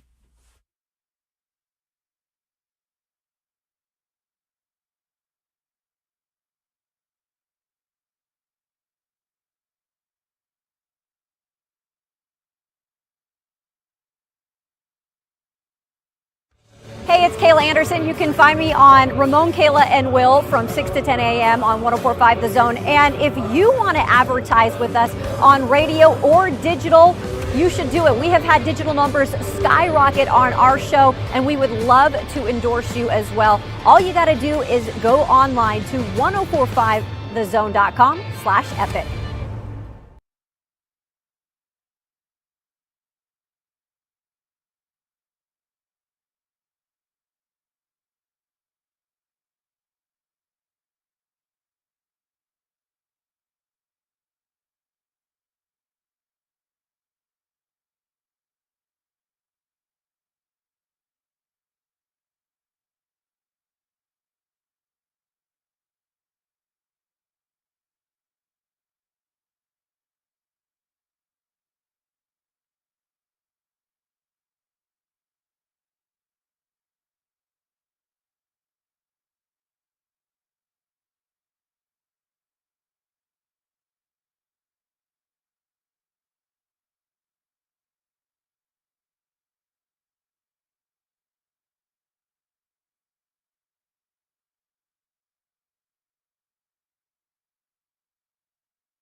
Coming up in 15 minutes on RKW, we have got some tickets to give away for who I still consider the Nashville Predators' #1 rival. Predators and Red Wings. Yeah. Really? Little Saturday matinee this weekend. We have got a couple of tickets to give away. That is coming up in 15 minutes, so stay tuned. Unless you're a Pred exciting. Wing. If you're a Pred Wing, then we don't want you. Just kidding. Yeah, you can call it Wing. whatever you want. That is the thing. So why? A Pred Wing is a Detroit-based Nashvilleian Oh. who cheers for both teams or would go to Preds games in red for the Red Wings. So with a lot of the automobile plants, like the auto factories that we have in Middle Tennessee, like in Smyrna, there are a lot of people that were originally based in Detroit who moved here in order to work at those plants who are Detroit Red Wings fans. Many of them converted fully. Many of them have. Many of them did not convert at all and go to Preds games as Red Wing fans. That's wild. They are affectionately known for a long time in Nashville as Pred Wings. Okay, Red that Wings. makes sense. All right. That makes Forever perfect the sense. team I hate the most in hockey, and it will never change. Yeah. That's how I was raised. You always got some of those. That's right. Sean Payton used to coach the Saints. You guys know that? Yeah. Because you're going to hear I that do a remember million that. times tonight as the Broncos face the Saints in the Superdome. Dome, sweet dome for New Orleans tonight, who is a 2.5-point underdog at home in Saints prime are. time. The I don't Saints understand that one. Explain that one to me. I have nothing other than thinking that Sean Payton is a wizard as far as offense goes, and he'll be very spiteful about what he can do through the air against them. But their defense is solid from what I thought. Well, they gave up 277 rushing yards and a loss to Tampa last week. That is their third most given up in a game since 1990. Love that. Bucks hung 51 on them. That was also in New Orleans, wasn't it? Yes, Yeah. it was. But wasn't Spencer Rattler playing that game too? Correct. He was. The Saints are very beat up right now. No Taysom Hill. Their offensive line's beat up. Who's going to protect the punts? Rashid Shaheed is out. So Shaheed. I'm not sure. I'm not sure how And many. Is Derek Carr out also? Yeah. I'm looking at the injury Because it's report. Spencer injury. Rattler. Yep. Yeah. Well, I mean, they should win. They should be underdogs then if that's Yeah. the case. Like, there's not enough noise that's going to get them past that, especially with them dropping a 50-piece or losing to a 50-piece last weekend, too. I get that. Alvin Kamara needs to be on that trade conversation tomorrow. If we're talking about anybody that needs to be moved, it's him, in my opinion. Well, he has kind of fallen off the last two games. Just 33 rushing yards his last two starts. But five-time Pro Bowler, of course, Kamara averaged 99 rushing yards through the first two games, then 82 over the next two. He had a really good start to the season. Any guesses on his 2025 cap hit? Oh, I'm Kamara, sure it's huge. With the cap held that they've been in for running back himself, I'll go $22 million. I was going to say 25. 24. $29 million. $29 And if you took his contract on, you'd also have a void year in 2026 worth $6 million. $2 million in 2027. I'd go get a Okay. running back off the street for Yeah. a couple $100K. They just Yeah. kept pushing those numbers back, and now they're coming due in New Orleans. They were one of the first and worst ones to start pushing money around when they had that window with Breeze and others. Or the Taysom Hill experience, whatever that was. I feel like the Broncos are quietly kind of decent. They really are. And 3-2. Yeah. Look at their wins, too. Will, they've been pretty decent wins, too, the ones that they've had. I just couldn't believe that you had a rookie beat Aaron Rodgers. That blew my mind right there in New York. But either way, I mean, the Jets seem to be like a sucky team. They beat the anyway. Bucks and the Jets. I don't care. That was at the Jets, too. The right? wins the Broncos have are in Tampa, in New York, or in New Jersey against the Jets, and at home to Vegas. If I'm knowing all that, if I could bet on that, I'd bet the spread on that one. I think Sean You're gonna Payton take goes the down and wins. Broncos? Yeah, I would. Yeah. 100%. If you could, you can today in the Thursday 3 at 9:20. Hey, nah. I tentatively had Saints plus 2.5 in my Thursday 3, but Are we now I'm talking second out? guessing. You had You're talking me out of it a little bit. I don't know. I just No. prime time in New It Orleans. is hard to play there. There's some voodoo magic that happens under the lights, even though I know you're always under the same lights because it's indoors. You know what I would tell you? So you telling me you believe in Spencer Rattler? Yeah, Oh, wow. I do. Look at him put his orange tents down. Spencer Rattler scored 27 he points did. for That's the what I was Saints going last to say. week. It's not like he didn't score any And points, but then they found out about him. And they dropped 50 Yeah. on him. So there's that part. Spencer of it, Rattler's too. not playing defense. I mean, that's very true, but he's also not having the offense more than it should be. If Maybe that's the I'm case. just scarred on Spencer Rattler in primetime games Don't. for one specific reason. It's Oh, funny you say no. that because I wonder if Connor Stallions Don't will do give the Saints the signals for the defense for the Broncos like he did with Tennessee's defense. I mean, there's always that side of things. It's funny you say that because our good friend Josiah Schaefer hit me up and was like, Josiah. That's the last time he was over my house watching the game was the South Carolina game. He was like, you were a mess. That's the last time? Yeah, he was a mess. Wow. No, he saw me be a mess. Yeah. I haven't heard from Jarvis in forever. Yeah, I know. It's been a while. Jaleel, Just Rattler threw 1 touchdown, 2 picks this past weekend. So sacked 5 times. God, that's dog. what freaking Bert was saying. Their offensive line's not very good. Well, you Broncos. You think I listen to That was Bert? probably a stupid. Broncos statement of mine. 4th in points allowed, 4th in yards allowed, 6th in rushing yards per carry given up. They got a good defense. They'll win that game. Broncos. I'll Sean take Payton them will on have that them one. ready. On the Thursday 3. It's going to be loud. It's going to be raucous. It's going to be nuts. But I don't think that's enough for what they got going on offensively unless they find an answer to get Alvin Kamara. Broncos one of about 10 AFC teams, so I just have no idea if they're good or not. Mm-hmm. The Broncos? Yep. They got, from what they're thinking, they're painting this picture that Bo Nix is going to be that good. He has not been to start the year, but he is a rookie. He is a rookie. There's that joke on Twitter of maybe this is the year Bo Nix will finally put it all together. Oh, geez. We've been saying that He did since at Oregon. I was still in school when Bo Nix was at Auburn. I know. I'm pretty sure. And he Are you was serious? just I think not. so. He was doggy trash there. Was he? At Auburn?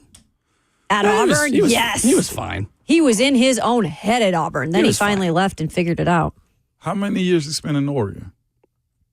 Was Two, it just I thought. 2? 2? Okay. Yeah. Yeah. All right. But he was really good. His first year at Auburn was 2019. I had just started working here. Mm-hmm. Yeah. There you go. So Saints Broncos tonight. We'll see if any of us are wagering anything on that in the Thursday 3 later this morning.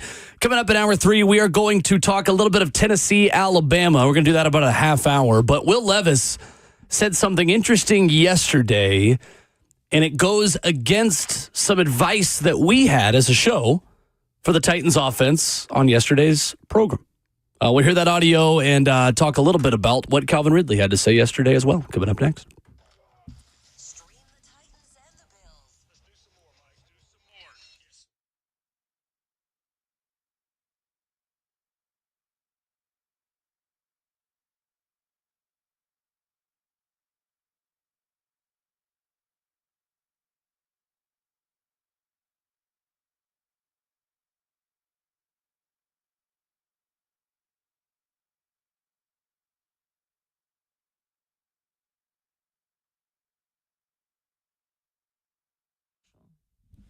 Hey, it's Kayla Anderson with my friends at We Grow Hair.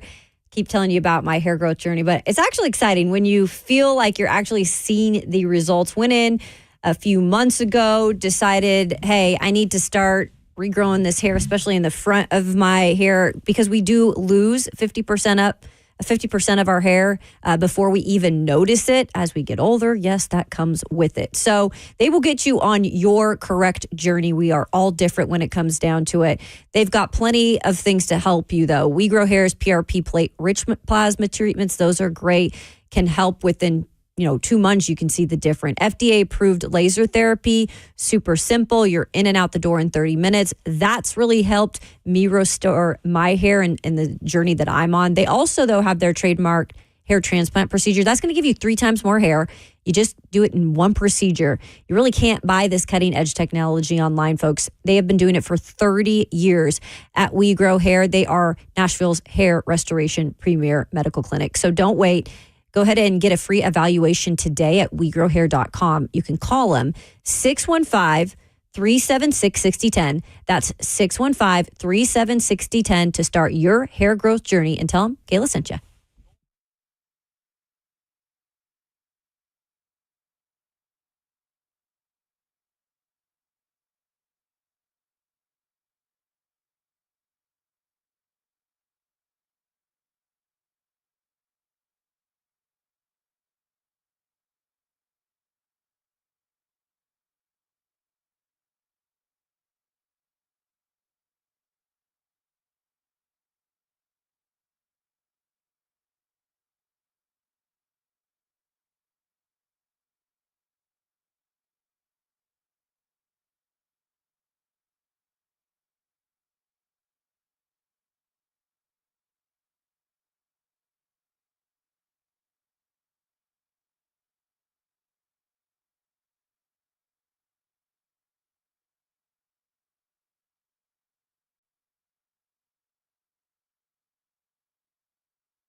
What's going on? 8:01. Good morning from the 104.5 The Zone Studios. I am Robert Walsh. First injury report of the week for Titans and Bills came out yesterday with 5 Titans not practicing. Deandre Hopkins with his usual Veterans Day off, but Keandre Coburn, Ernest Jones, L'Jarius Sneed, and Tajay Spears all did not practice.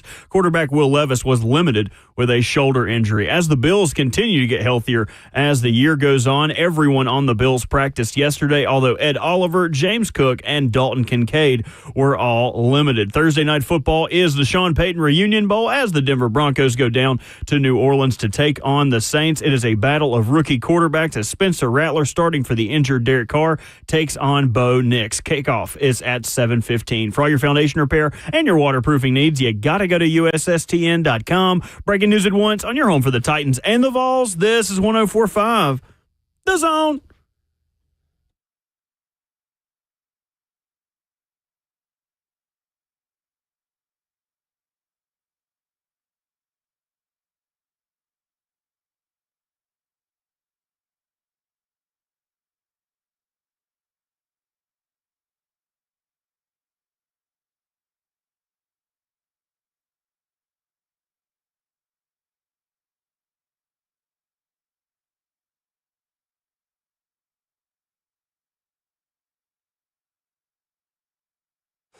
Second half of the show as the show goes on into hour number 3 on this frigid Thursday morning in beautiful Music City, USA. Ramon Foster, Kayla Anderson, Will Bowling. The show is RKW.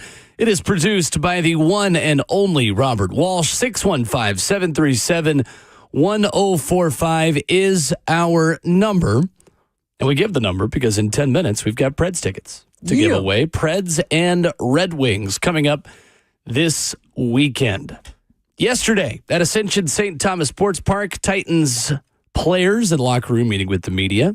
Will Levis at the podium asked about the structure of the offense and where he can make improvements, where he needs to continue to take a step forward. Does not necessarily think it is time to just open things up and fling it. Here's Levis yesterday. Not really. I mean, I'm just trying to, trust what I'm seeing, trust my coaching, just run the offense how it is, supposed to be run. And obviously that comes with whatever flair that the quarterback brings to it. And I'm going to just continue to get to know this offense and bring my flair to it when I feel appropriate. And but like I said before, this isn't a time for us to just start saying we got to just start saying screw it and go bombs away. We are playing within the offense still, and I'm going to keep trusting what I'm seeing and making the throws and plays that I feel are appropriate. Not time to go bombs away yet. Interesting. Yeah. I also do think, because I asked him somewhat later down in the press conference that we had with him about his shoulder, and he still made it very clear that shoulder is not 100%. It says he's going to be dealing with it for a while. Right. And so I do feel like he feels like that prohibits him a little bit from some of these deep, threat type of passes. Now, I can't affirm that and say, for sure that's the situation. But I asked that because I wanted to know firsthand, is that really an issue, or was that an excuse that kind of came up after that loss? It does seem like it is still an issue with the shoulder not being 100%. But he does feel like staying within the scheme of this offense right now and building upon it, what Brian Callahan has kind of made clear that the plan is something that he's going to do. I don't necessarily agree, but stay a little bit more conservative is what he's suggesting. Right. Don't go all out bombs I don't out know if like that. It's staying more conservative. I think it's, building hey, we're not on going to it. change the framework of the entire offense to just take risks and just chuck it down the field. This is still the same system that we are working to execute better within. Yeah, and that's fair, but I feel like we've reset ourselves to go back to the beginning of the season too. If this is where we still are at this point, by week 6, week 7, where we're at right now, it should be time to go down the field a little bit more. It should 100%. be I think time so, to too. press the offense and have a full understanding of it. The fact that we're not at that point yet, and we're still, I don't want to say elementary what we're asking him to do, but we're still elementary in what we're asking him to do. If that's his comments, again. I understand that the quarterback play, and I've said this, and we've talked about, like, 250 yards from a quarterback in today's NFL is a good game. Like, he's yet to hit that point in a sense to where you can believe that he's capable of growing in his offense. He had 95 yards last week. That's what I'm saying. So what does it mean for him? We're going to continue to throw behind the line of scrimmage and get, put the ball in the athlete's hand, and it don't go far because I don't want to call it predictable, but you don't have the identity of wanting to go down the field and scare guys a little bit. Like, I know the opportunities to push the ball down the field might not net a good bit of stuff, right? A good bit of yards as the offense is concerned. But the ability to have protection, that's been a little bit better considering last week, and to deliver the ball down the sideline, just, like I said before, strike some fear in the opposing defense. And again, his issues has been going down the field has netted an interception, whether it be because of the shoulder or because Peter Skoronski was in his lap. I don't know which one it is. But those are the things that I've heard that I don't necessarily agree with. We're watching young quarterbacks now, and I know he's not like them. We're watching young quarterbacks now get more responsibility than what he's at. And that's a problem. You're seeing watching growth. young QBs get better. Right. He's not getting better. Rookies. He's not a rookie. Let's remember the fact, folks. He is not a rookie. Yes, he hasn't played 16 games yet. I think he's getting close. 17 now. Yeah. But at the same time, he has had experience in this league, and he has not shown that type of development that we've even seen, like you said, out of some of the rookies this year that did maybe start not great, Caleb Williams. Yeah. I'm not saying bombs away on every play. Come on, that's not what we're saying. No. But we are saying trying to get this offense and your receivers, i.e. Calvin Ridley, kind of involved early, building some confidence in them too. I mean, Calvin Ridley spoke about that yesterday, reaffirming that he still would like to get the ball earlier to build some sort of a rhythm. I don't understand the comments, though, of Levis takes no accountability. I've seen that in the I don't FNM like Bank that. chat, too. That's not a fair characterization of his full comments. I listened to the whole press conference. He is taking accountability on having to be better and have to gain his confidence back. He somewhat throws out a little but this and but that. And when you hear that and you're looking for something to be upset about, the but this and the but that's like what but my shoulder. Sure. But they're putting but they're putting him out there too, and they're allowing him. So even if the shoulder isn't 100%, they're still giving the okay to put him out there. The way that's not took it necessarily is his fault either. It's not his arm strength that's impacted. He's just going to feel a little something as he's throwing it. Welcome to the football. Yeah, right. You got to And deal with it. That's totally normal. I think fans have got to separate a little bit of it's more than fair to be very critical of Will Levis's play on the field, but we also got to pick our battles, right? Because I just feel like a lot of this fan base hates Will Levis so much that they're willing to just pick apart and tear down every little step that he takes and everything that he does. Like, don't be the boy that cried bad. If you want to criticize his play for being terrible, sure, he's not been good. But we also can't pick apart every little detail and comment that he says. Like, it is what it is. But that's just like that's our job, though. And as the fans, that's our expectations to try to find flaws or find the good. And you find flaws when you have a guy that goes, but. You know what I'm saying? Like, that's what you're getting yourself into. I'm with you. I think he's owning it. But the same way that that Calvin really got it this past weekend, he owned it. He didn't have a good game, and he got to be better. But we also criticize him for the fact that, look, you got to catch the balls that come your way. Yeah. You want full ownership and just you absorb the bat.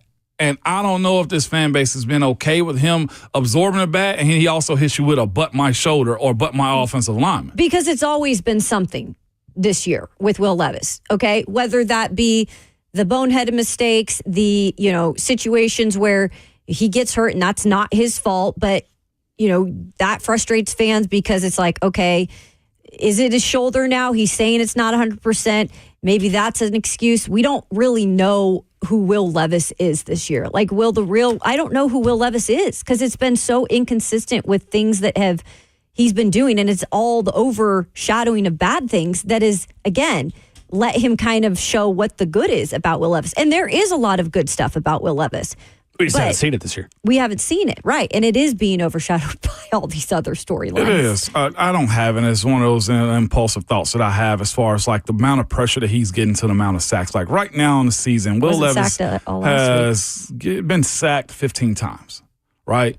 Do the sacks contribute to his lack of production? or what is contributed to us having to say, well, if we wanted to blame somebody other than Will Levis on where he's at right now, I think we start up front. Sack 15 times, yeah, that can cause problems for you. But his sacks didn't contribute, like a sack didn't contribute to him flipping the ball, right? Like the turnovers. Well, I mean, he's also holding the ball too long. Like, not every sack is on the offensive line. So where, if we're going to give him grace, where is Will Levis's grace given? Is it the play calling? I don't think he gets any grace for as badly as he's played this year. I just think we can't pick apart every little comment that he ever makes in the media because he's so bad on the field. Like, I think fans are a bit harsh. I agree. I would say this, just being around him when he's speaking to us, like, he does have a lot of composure and again, a lot of this is on him. He chose, like, a lot of these issues to start the season, but he is well composed. Like, he is as transparent as he can be up there with us. And I feel like it is sometimes critical when you've got your quarterback, who is probably the one that's not playing the consistent at all, and he's the one that kind of makes the offense run. I get where the fans are coming from too, but I will say he has taken accountability consistently. Consistently taken accountability. Now the shoulder thing is weird to me, though. I'm sorry. I don't get I understand the shoulder thing. I get it, but you can't bring that up every But I don't want to see it like he'd be better just lying to us. Yes. And just saying I'm fine. Get surgery after the season's like, Right. man, I've been dealing with this all year long. Because I don't want it to prohibit then when we're in Sunday's game and you're not seeing him go downfield or making a crucial play. Remember what Max said, a play down the stretch in the fourth quarter that can win the game? Those are the things you need to have happen. If he can't do it because of his shoulder, then we start to talk again. Yeah, I'd rather him just lie and say, oh, I'm good enough to play, so I'm healthy. Me too. And that's where, again, like he could choose his words better. I agree. Like he's not said everything perfectly, but this idea that Will Levis is standing up there not taking accountability is just wrong. It's just not true. I'll side with you on that one, but it comes down to the sentences after he has ownership, though. And also, if you can convince me that you can make plays. Yeah, he's not convinced us of that on the field. Right. Not this year. Can I give one really positive thing real quick before we go to break? We've got Preds tickets to give away, but go quickly. Okay. Adam Schefter reported that Titans rookie first-round pick J.C. Latham has donated $75,000 to hurricane relief efforts in Tennessee and Florida. Love that. Freaking stud. Love that. We've got some Predators tickets to give away. The Predator season here in full swings, and 104.5 The Zone has your chance to win tickets to see your Preds in action this weekend. Be caller number 5 right now to win 2 tickets to see the Preds host the Detroit Red Wings this Saturday at Bridgestone Arena. 615-737-1045. It has been an exciting offseason. New signings like Steven Stamkos, Brady Shea, Jonathan Marchessault. Shea finding the back of the net for the first time in a Preds jersey earlier this week. Caller 5 heads to see Preds and Red Wings. That is a 1 o'clock start on Saturday. 615-737-1045. And best of luck. Coming up, we will preview Tennessee and Alabama for you again. Coming up next, what is the one thing the Vols have to do in order to get a win over the Tide on Saturday in Neyland Stadium? We'll tell you next.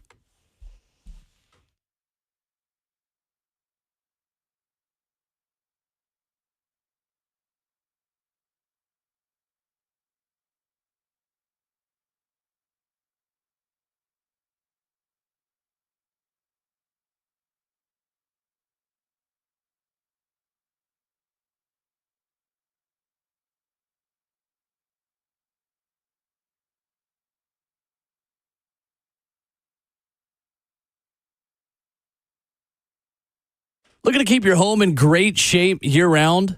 Of course you are. You sign up for a Lee Company home maintenance plan for just $12 a month. You're going to be able to do exactly that. What's going on? It's Will Bowling. Plan members at Lee Company's home maintenance plan receive 4 service visits a year from the Lee Company team of experts. That's a heating system tune-up, an air conditioning tune-up, an electrical inspection, and a detailed plumbing inspection as well. 4 annual visits for $12 a month. For the very best in-home service, call Lee Company at 615-567-1000 today or visit them online at leecompany.com. Just search home maintenance plan to join their membership. We've had overnight temperatures in the 30s this week here in Middle Tennessee. You always want to make sure that your heating system, air conditioning unit, they're ready for whatever Mother Nature throws at you next here in Middle Tennessee. 615 567-1000. That's the number to call. Online at leadcompany.com. That's Lead Company. All you need.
Thursday morning continues on RKW. Ramon, Kayla, and Will.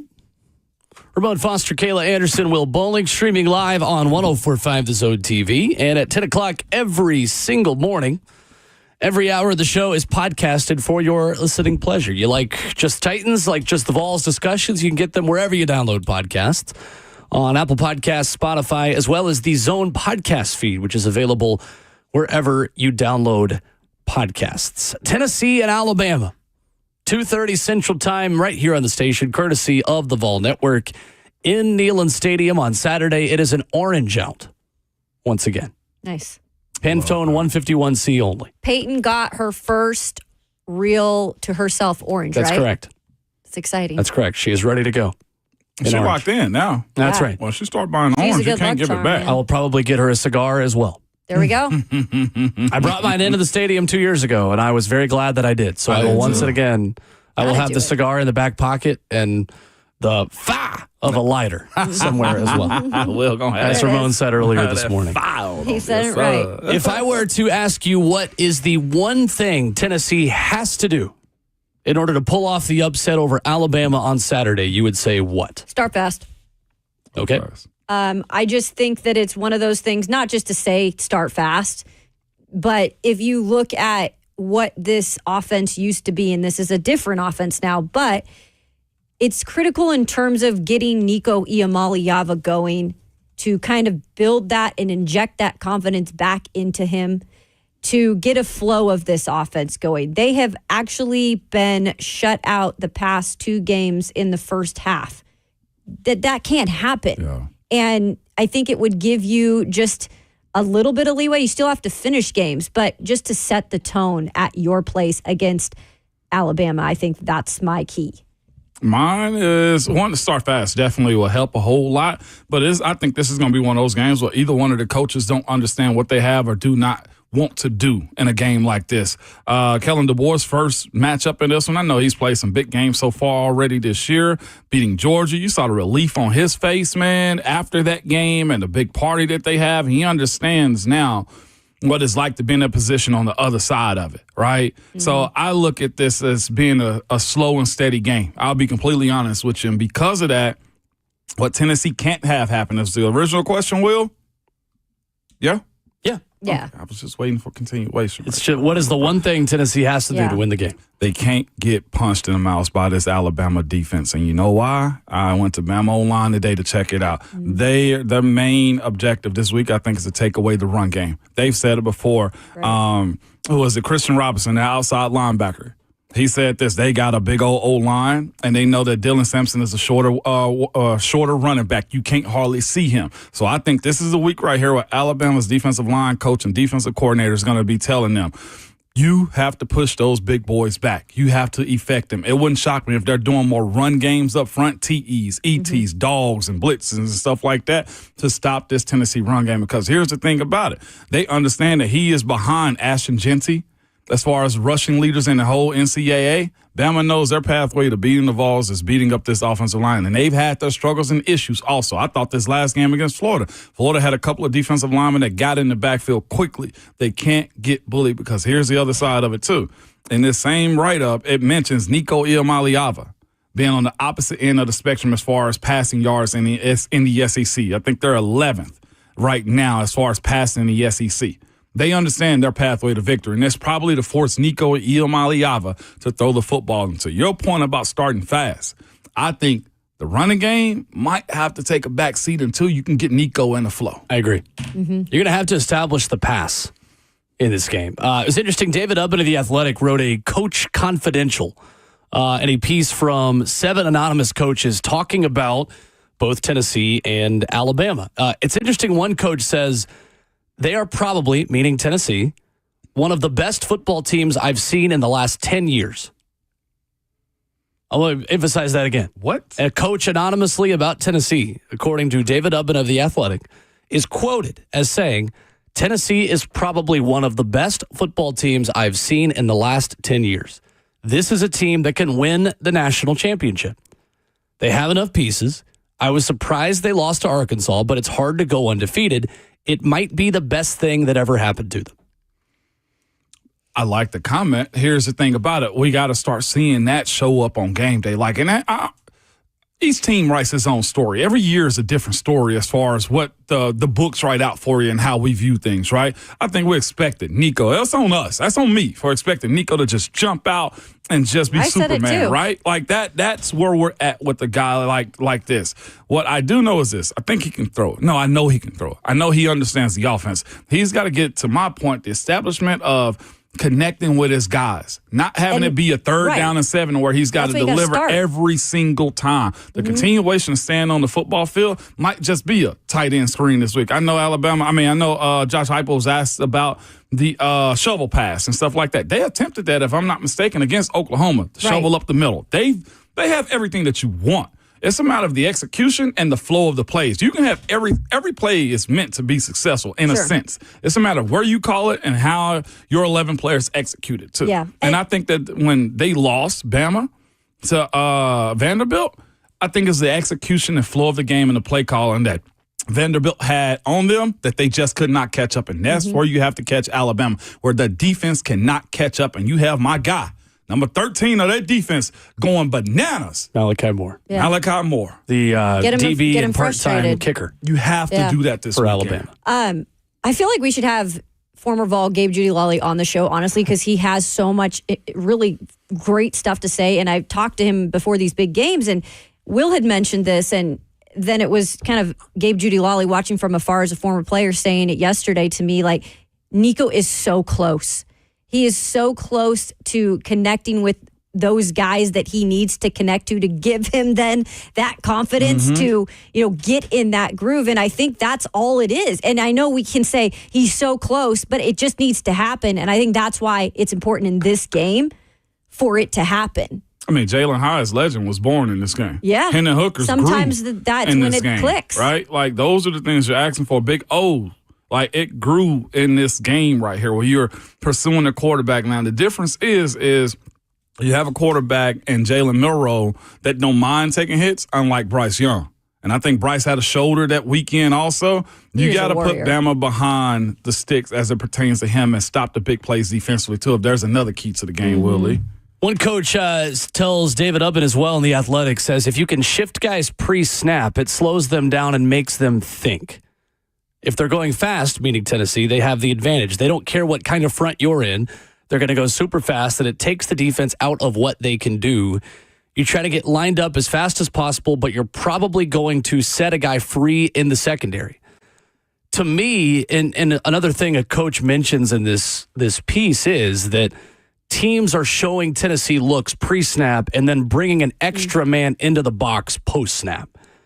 Then in the passing game, they are trying to disguise coverages. I'm seeing defenses now, as Tennessee goes more slowly on offense, defenses have more time to disguise one thing and then do something else.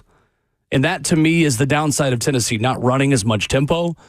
They are no longer the aggressors in terms of planning pre-snap and trying to use window dressing. It's now defenses that are window dressing their own coverages because they know Tennessee has an inexperienced quarterback. Yep. You know how you get that back? Doing the exact same thing in the motion guys. I want to go fast. Sure. Yeah, motion guys. That's the reason pre-snap motions are important. You get an opportunity to break down the defense of what they're doing too. I don't know if college defenses are that smart to be audibling on the fly like that if you are also window dressing too. Move Brew around. Move Squirrel up and down the sideline. Put them in the backfield. Make them adjust too. Like, there are ways to get past that. It's just that you got to have discipline as a group, and you also got to have efficiency after the ball is snapped too to make them be on their back heel. The thing Tennessee has to do is hit an explosive pass play in the first half.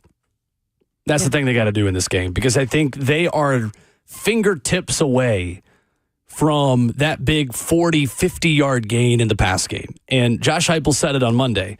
We are taking turns in someone dropping the ball and being the reason why we're not being successful. It's either Lance Hurd at left tackle. He didn't say him by name. I'll say him by name. It's either your left or right tackle. It's a holding penalty. It's a receiver dropping the football. It's a backup coming in at wide receiver and not getting as much separation.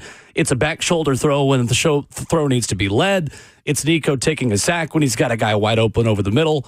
I'm listing about 10 different reasons why Tennessee's offense hasn't clicked.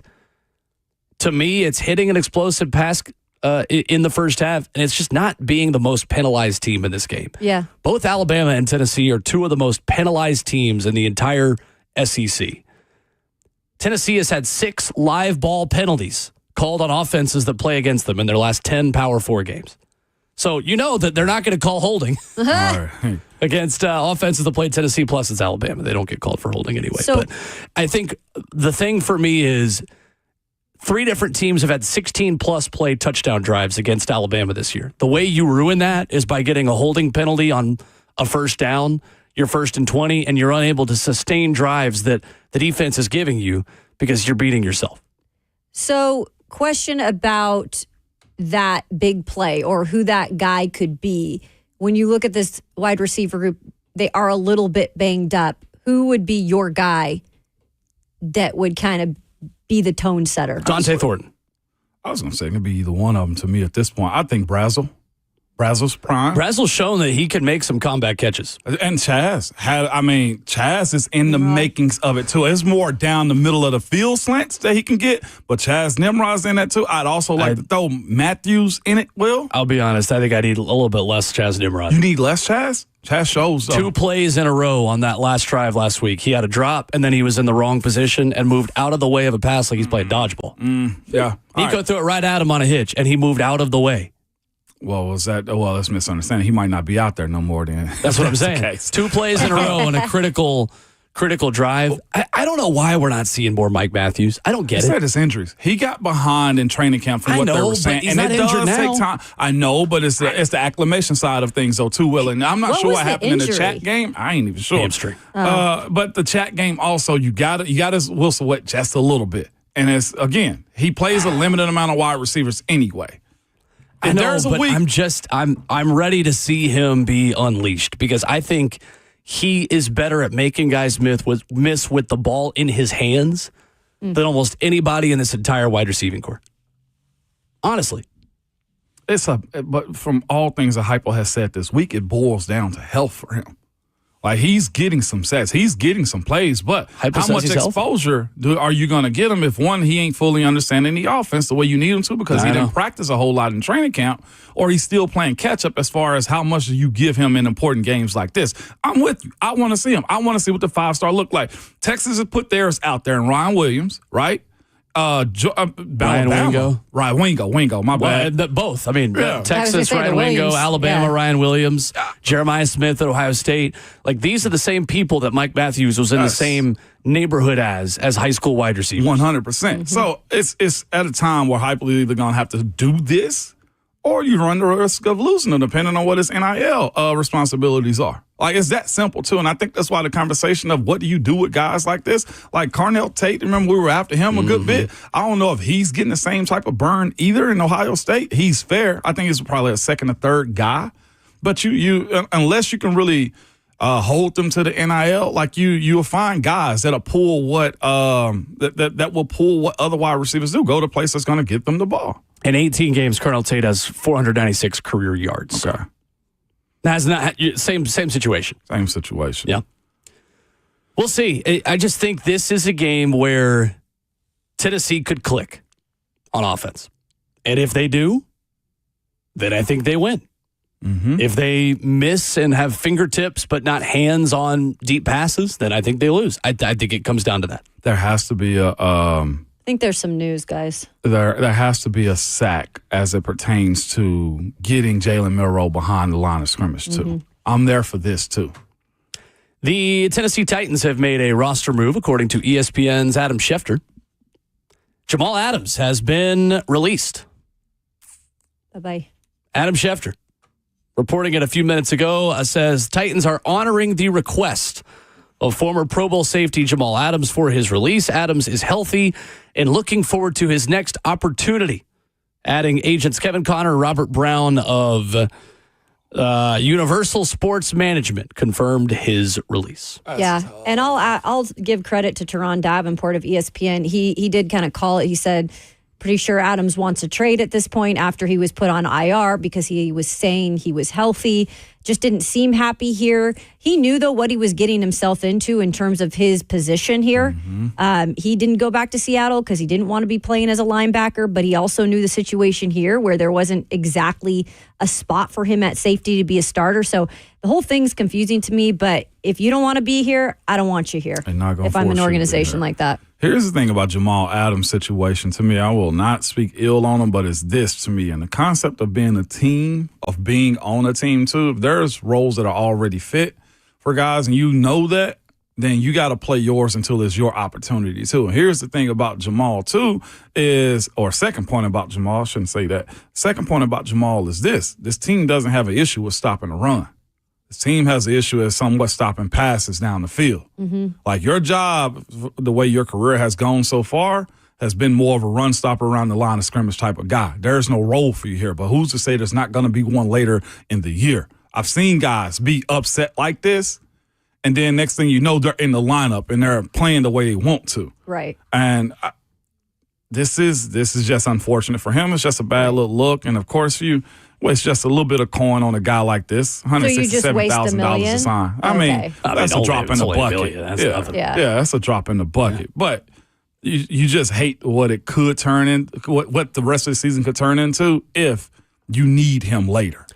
More reaction to that next at 615-737-1045. We get to Tyrone in Brentwood who wants to talk about the Vols as well. Again, the news from Adam Schefter. The Titans are honoring Jamal Adams' request for a release. He is out. More reaction to that next.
Hey, it's Ramon Foster, 104.5 The Zone. Blending digital and also radio is one of the best things you can do. One, you get a lot of people in their cars that listen to us, and on the digital side, we can also show your products, talk about your products, see us, speak about you. So if you're in the business of wanting to be bigger, have a brand that everyone knows about, have me, Ramon Foster, or anyone at 104.5 The Zone endorse you, and I promise you, it'll be exactly what you want.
Wrapping up hour 3 on RKW. Ramon, Kayla, and Will. 615-737-1045.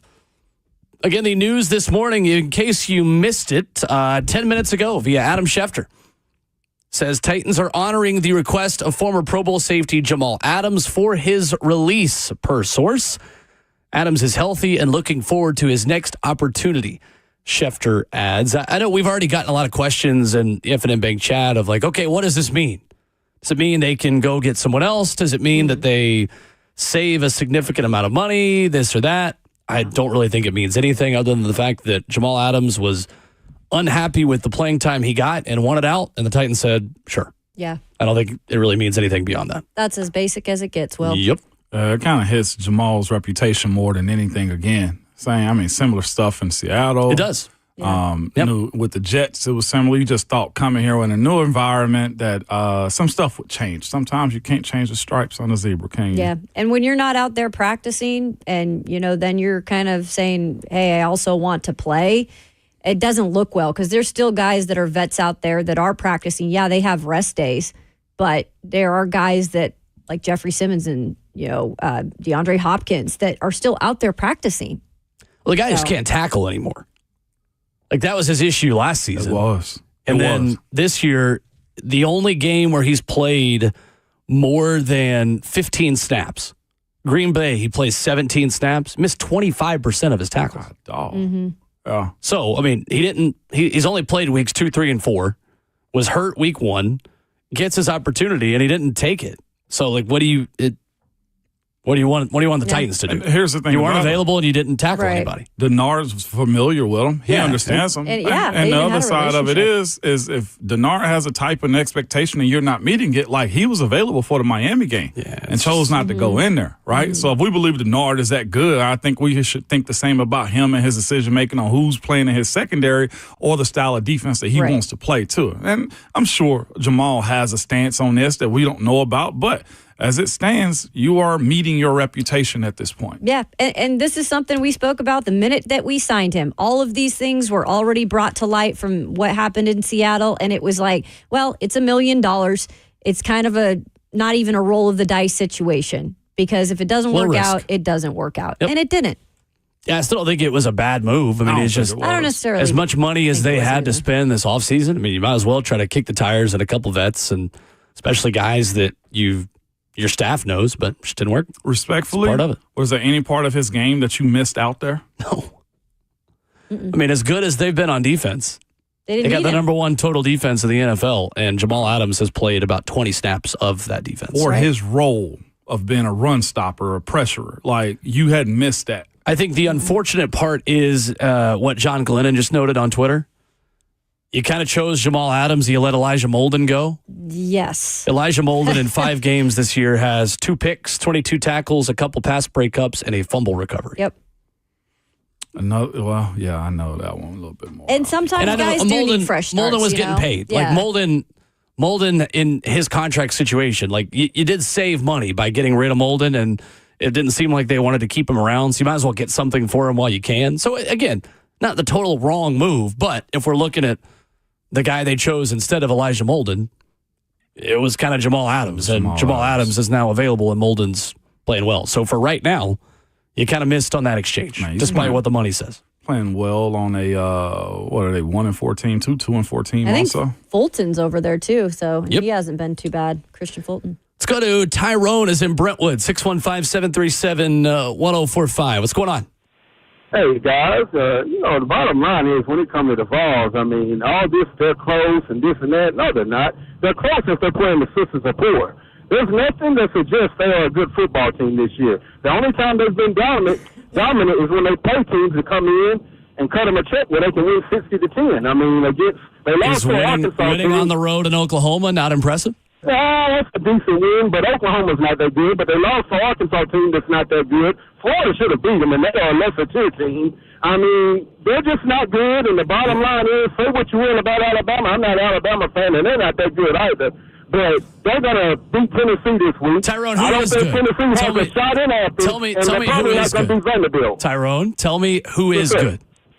Who is good right now? I would say Oregon, Texas, Georgia, I believe they'll have a good showing this week. It's wide open. It's a bunch of teams jumbled up, but Tennessee's not an elite team. They're not.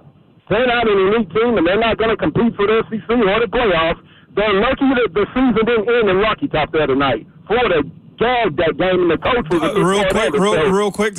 Like, do they put on win-loss sides, like almost lost or almost won? No, you either win or lose. But there we go. Well, there's the answer right there. Like, it's either you do or you don't. They didn't in Arkansas, but they did in Knoxville. Like, those are the things we're speaking about. You can't say one way or the other. If that's the case, then the hell you say about Alabama? You got a team that has never beaten them on the road in Nashville with more Alabama fans. Take a loss right there. So if you want to say the Vols ain't that good, then damn it, you got to say the same thing about Alabama if that's the case. Then I get it if you don't like the Vols, it's cool. But call a spade then. If Tennessee ain't that good to do it, then guess what? They lost to a worse team at the time in Vanderbilt. So let's call a spade here, my brother.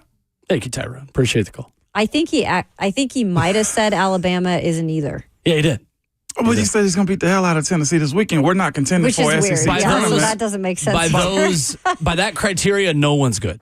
I know, right? Because he said Georgia was good, but Texas was better. By that criteria, Texas is also not good because they have not played anyone. Georgia did not look good against Mississippi State. I'll just say that. Not as good as they should. Again, I feel them, though. If you're gonna tell me that someone is not as good as we think, okay. If you're gonna say someone's not good, tell me who is good. And you can't use that rationale to knock down Tennessee and then not use it to knock down Texas as well. That's exactly. Oregon barely beat Boise State. Does that count as a barely win for them? That's what I'm saying. It's either you win or you lost. I want to know who his team was. And listen, it's fair to say Tennessee might not be as good as we thought they were 2 or 3 weeks ago, but the roster still is what it is, and you still have a 5-star quarterback that is, I think, close to clicking on an offense that might look like itself this weekend. They got guys open. Just got to throw it to him. Yeah, he did say Bama isn't that good. He got triggered. Yeah, but he got triggered. That's what it was. I mean, I like that type of stuff, though. Big Orange Mac tells us to cut him off. J-Town on Twitter says, give him hell, Ramon. Yeah, he had no answer right there. Like, legitimately. Like, what did he want to say? Like, either you are or you ain't. And wins and losses is the only thing that matters on the columns. 615-737-1045 is the number if you want to join us. Coming up, Brian Callahan talks about finding footing on offense. We'll hear that, and we will react to everything we learned yesterday at Ascension St. Thomas Sports Park at a Wednesday Titans practice coming up next.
What's going on? 9:01. Good morning from the 104.5 The Zone Studios. I am Robert Walsh. The breaking news this morning: Titans are honoring the request of former Pro Bowl safety Jamal Adams for his release. Adams is healthy and currently looking for his next opportunity. First injury report of the week for the Titans and Bills came out yesterday. 5 Titans not practicing. Deandre Hopkins with his usual vet day off, but Keandre Coburn, Ernest Jones, L'Jarius Sneed, and Tajay Spears all did not practice. Quarterback Will Levis was limited with a shoulder injury. The Bills getting healthier as the year goes on. Everyone on the Bills practiced yesterday, although Ed Oliver, James Cook, and Dalton Kincaid noted were limited. And we got Thursday Night Football tonight as the Sean Payton Reunion Bowl. Denver Broncos go down to New Orleans to take on the Saints. Rookie quarterback battle as Spencer Rattler starting for the injured Derek Carr, taking on the Broncos' first-round pick, Bo Nix. Kickoff is at 7:15. For all your foundation repair and your waterproofing needs, you got to go to USSTN.com. Breaking news at once on your home for the Titans and the Vols. This is 104.5 The Zone.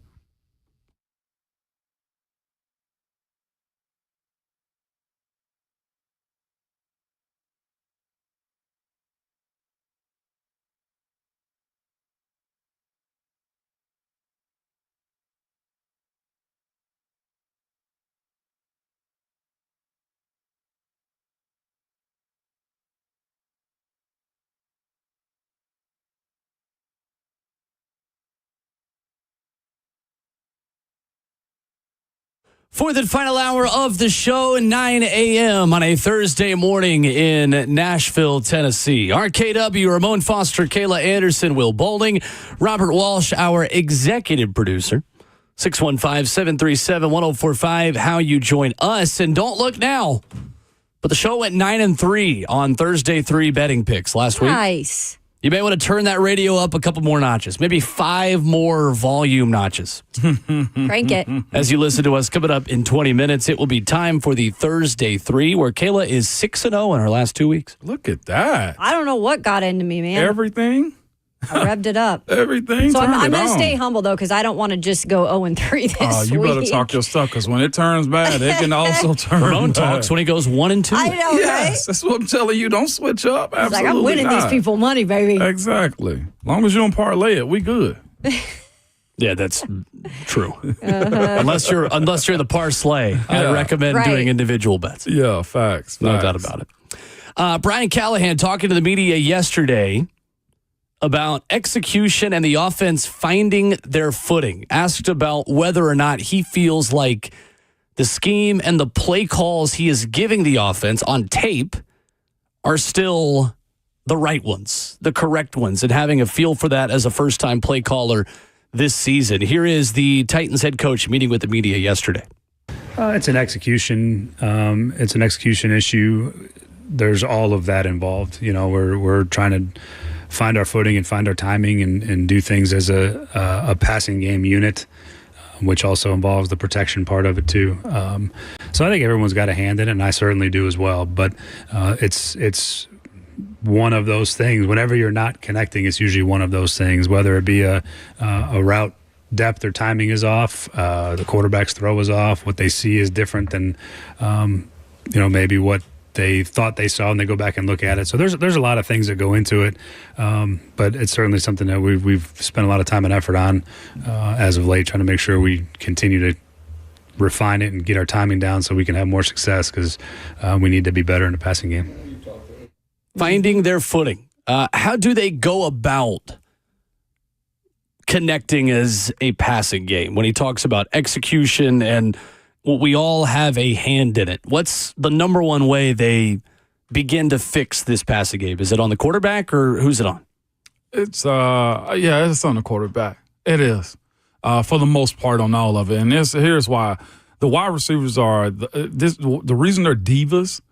They have to rely on a person to be able to deliver them the football. If I run my route right, if I beat my defender over the top of me, I need to be able to count on you to deliver me the football. Mm-hmm. That's the reason they are the way they are. That's the reason you saw Calvin really get frustrated last week. Like, there's a lot that goes into the conversation of him having, a $90 million contract or whatever it is.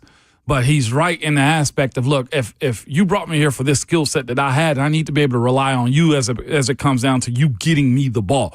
Those types of things, Will, happen in practice, which is why Kayla said Will Levis alluded to the fact they didn't have a good day, so they spent more time with it. Well, if that's the case, if it's timing of the wide receivers out of their breaks, the anticipation, that's the other thing that I think needs to be talked about more with Will Levis. His anticipation of giving the ball, delivering the football to his wide receivers may be a bigger conversation we need to pay attention to as he tends to hold on to it. Is he at the point where he can anticipate a wide receiver coming out of his break?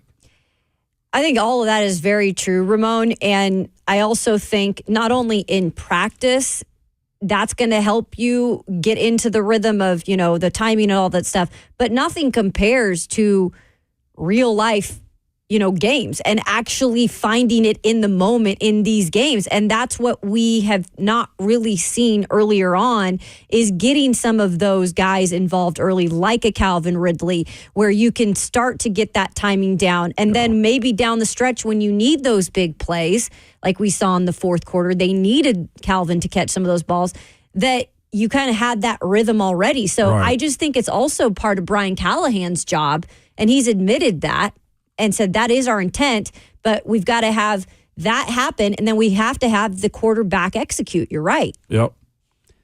I wonder if there's more play action that can make Will Levis a bit more comfortable. Yeah. You think more play action? Yep. More play action make him more comfortable. Will Levis this season, 23 of 32 on play action passes with 204 yards, 2 touchdowns, 1 interception, a passer rating of 96.4. You know what that sounds like to me? Arthur Smith, Todd Downey. I mean, honestly, you're still a run-first offense with an offensive line that can block in the run game. I wonder if that's an area where Will Levis can excel.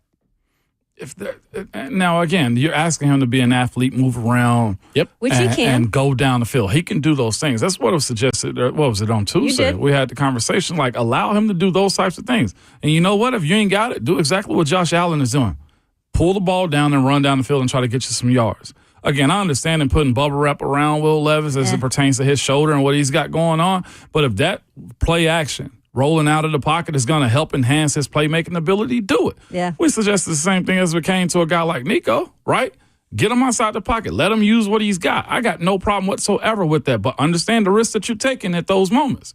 You have to be able to take those hits or protect yourself from those hits and not become Tua, right? That's what we're at. So I'm with it, but it does come down to establishing a run, which they've done better at. Yeah. And at that point, calling the right plays. You can call a play and might not be the right one. To me, when I hear Brian Callahan say what we just listened to, I hear a coach that is giving us the answer to the test. And then he kind of pulls it back a little bit so as not to put too much pressure and expectation on his quarterback. You hear what he said? He said, hey, it's execution. And then he'll walk it back just a little bit. Well, we all have a hand in that. I've got to call plays better. So there's two different ways he can go. Either you keep giving Will Levis the same test and hope that he figures out the answers and hope that he executes the plan that he's giving. Because I feel like Brian Callahan is confident in the plays that he is calling for this offense. Or you change the test. Maybe he's doing social studies and he's, better suited to biology. Yeah. You give him a different test to prepare for and say, all right, we're going to simplify things for you. We're going to change what we're asking you to do in the passing game. We're going to run the football, play action, because I feel like that's kind of what they did a little bit on Sunday. And then I went back and watched the game a little bit more, and there are guys open down the field. Will Levis is just not seeing or not hitting for whatever reason because he is so fixated on his first target. He is throwing to his first read so much. How do you get out of that, though, if it's such something that you kind of rely? Yeah, and I guess that's why they do keep playing this guy and keep saying we're going to play him. But, I mean, it just feels like, for me, it's taking such a long time for him to figure that part out. That's exactly what it is. You keep playing. But we heard his comments earlier, and it's like, no, we're not going to just chuck it down the field, though. That's where I push back just a little bit. I think he knows he's not ready for it. I'd much rather use his legs at this point, though. Tavares on YouTube says, at this point, Will from 104.5 The Zone is better than Will Levis. Only at talking, not at throwing. Trust me, you've never seen me throw a football or try to catch a football. I pride myself on being the most unathletic SEC athlete of all time. You know what? I am not that guy, pal. You own that one every single time, brother. I'm not. Trust me. Yeah. You own He may be bad at one. quarterback, but I promise you it can be worse. And putting me out there would be more than worse. Yeah. I mean, at some point it does come to him. Him speaking. Plus, you'd like, have to flip the offense. I'm a lefty. Got to go the other direction. You are a lefty, so you be counting on Leroy Watson and MPF on your blind side. You like the odds? No. Okay. In a word. He says. Plus, I'm not that athletic, so I can't run for my life back there. I'm just going to turtle. I'm really good at falling down. Like I'll take a hit I'll take myself down. I'll give myself up. Don't you worry. Just don't say that because I envision you being like Woody and Buzz in Toy Story, just falling down. That's the other thing. I was a cross country runner. The people that are like, "Oh, you could beat me in a race." No, I couldn't. No, I couldn't at all. Not over any distance. I am as unathletic as it gets. It's fine. Hey, cop that right there. I didn't speak self-awareness for a reason right there. For the guy that hosts after us, this is called self-awareness, Buck. You wouldn't know it if it sat in your lap and called you mama. You would have no idea. That's fair. Well, but Levis though, I hate to keep blaming him, but he's the one I feel like that's holding this thing back. 100%. Yes. Because Tony Pollard, every talking head we've heard or either had on the show has said he's having a year that you want him to have, right? You keep Tajay a little bit more healthy. I think he had the hammy last weekend. You got to bang. Like the weapons are there. Like Calvin Ridley, according to a lot of the numbers and analytics, is getting separation consistently. Mm-hmm. And what you needed this offseason is there. It does simply come down to how he acts and plays as a franchise quarterback. And the biggest thing, guys, is his coaches saying, we're giving you time. Yeah. And we're letting you grow, and we're not yanking you to the bench right now. You have to figure it out. Mm-hmm. Sure this is a lot of leeway. Yep. Love it for him, though. This is a good place to be. Either you grow or we move on. Like, there is no in-between at this point right now. Good place to be for everyone but the defense, who is suffering from bad quarterback play, and the fans, who are suffering from bad quarterback play. You might get a backup. I don't know if it's a good place to be. You might give it a backup jump right there, Will. Right? It's a good place to be in the fact that, like, we're definitely getting our answer. Mm-hmm. It's just not really the answer we hoped it was on Will Levis. Coming up next, the Thursday 3. Just take Kayla's picks and parlay them because she's 6-0 the last 2 weeks. Yeah, right. We have got a barn burner matchup between the top 3. Ramon also present. We give you our picks and previews for the football weekend coming up next.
RKW 104.5 The Zone, rolling along in hour number 4.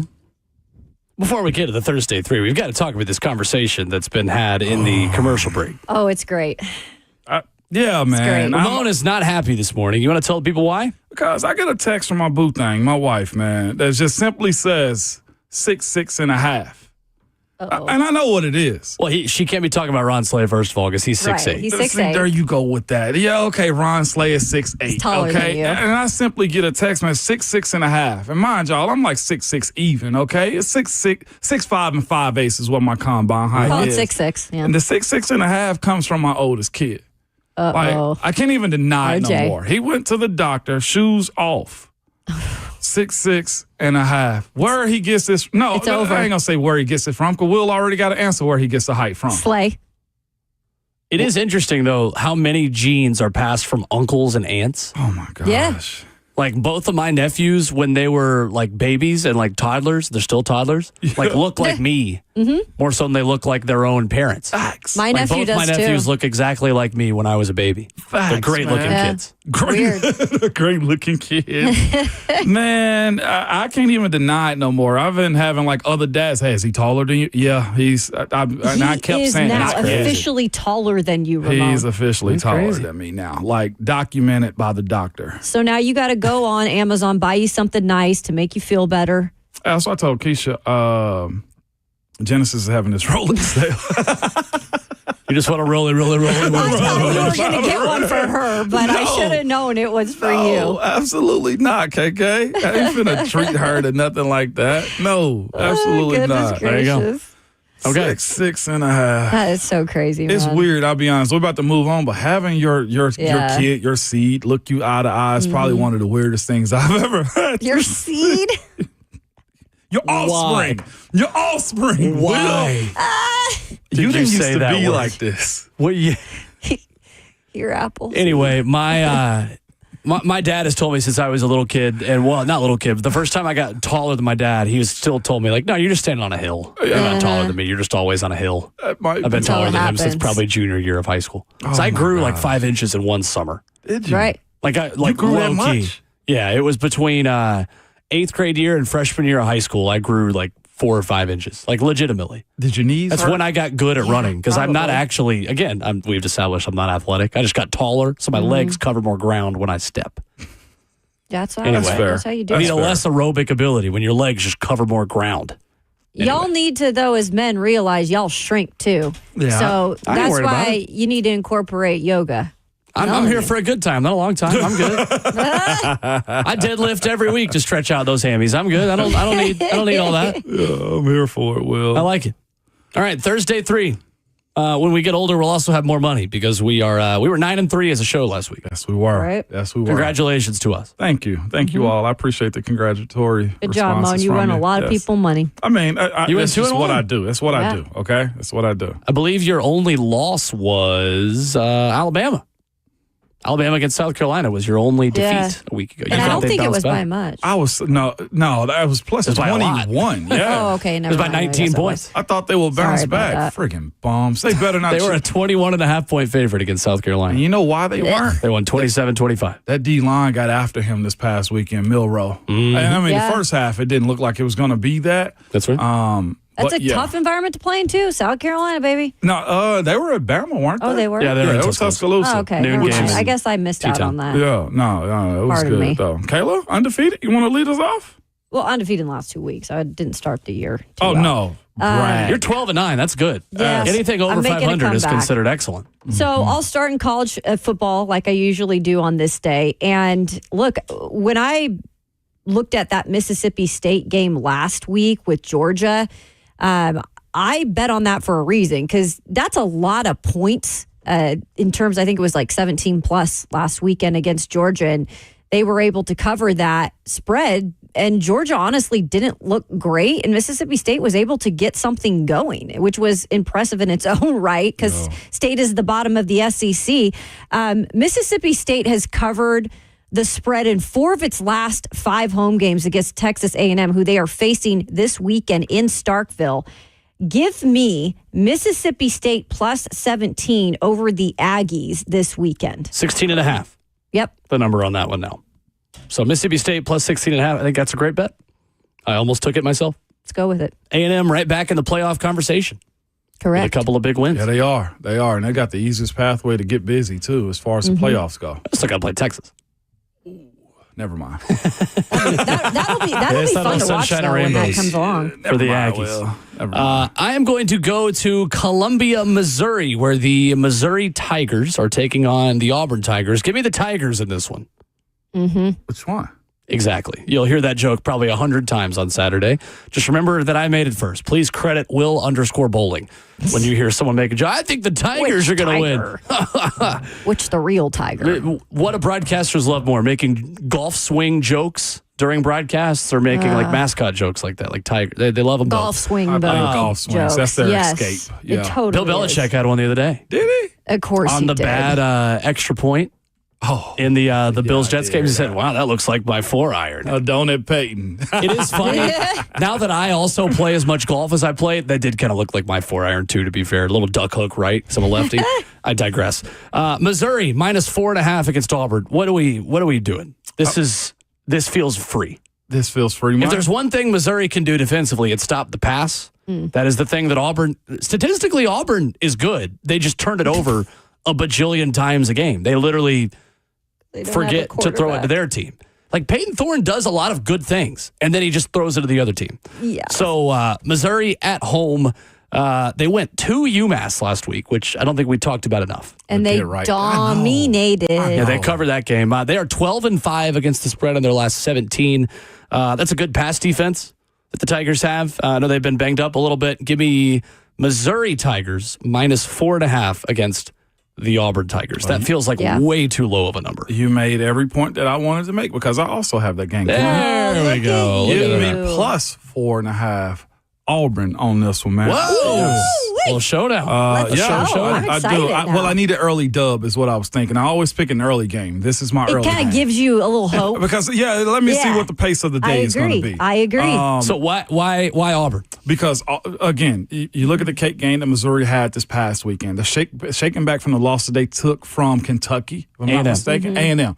And I don't think Missouri's that good. I think their coach would cough it up at home. An early game for them, I don't know if they'll be ramped up to roll this week. And again, you mentioned Hugh Freeze and his ability to throw the ball. I think this is a game in which he does that against a vulnerable Eli Drinkwitz and his team. How about Hugh Freeze this week in his most recent quote that got people up in arms? Said, give a lot of credit to guys who have won with the, quote, lesser rosters.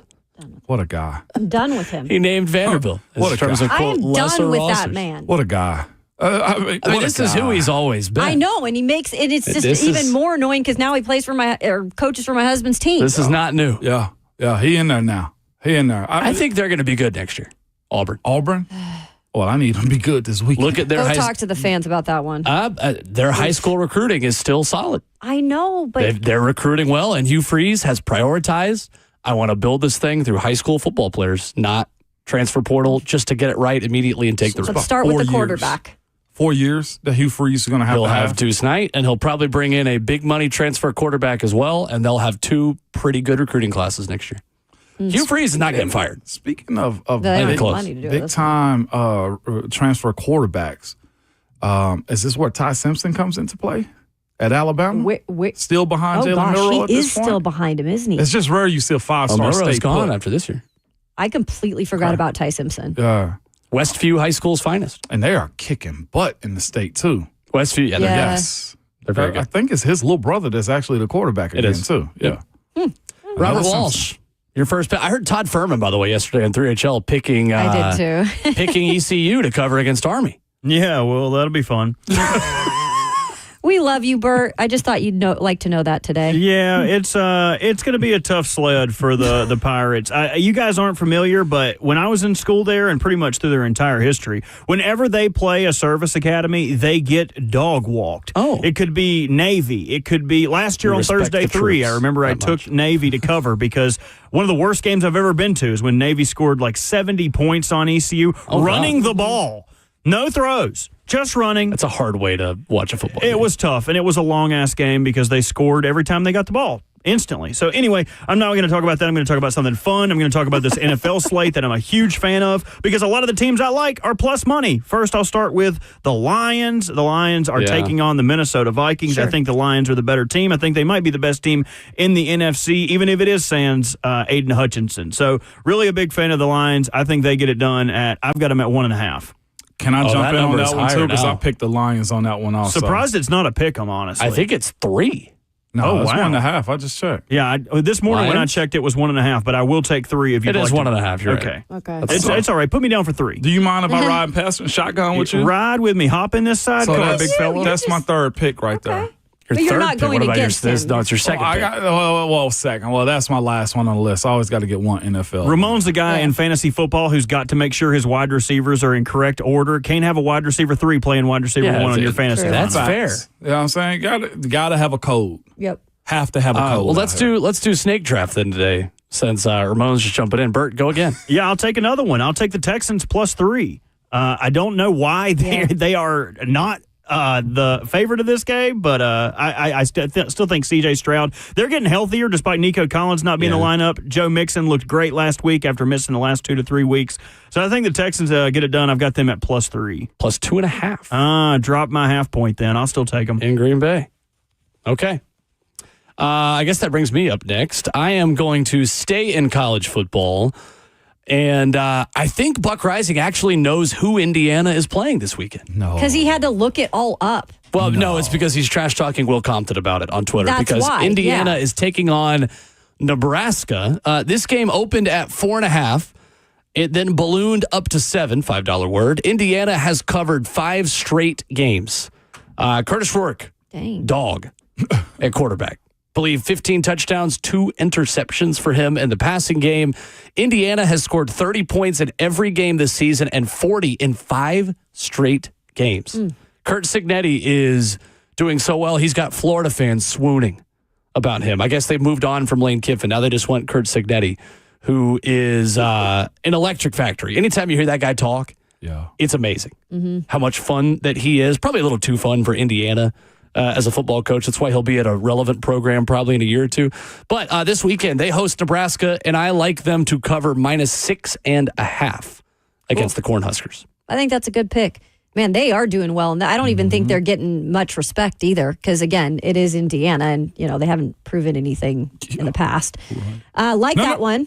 What? It's my turn. Well, No, I haven't gone in like 3 times. You already took your second pick. Yeah, you did. My bad. Sit down. That's crazy. Oh, God. I'm eager on this next I one. can tell. I'm eager. Now I kind of Probably want to the know Vols, what it then. is. No. It's not the Vols. Okay, I'm going back to college before I do my NFL one.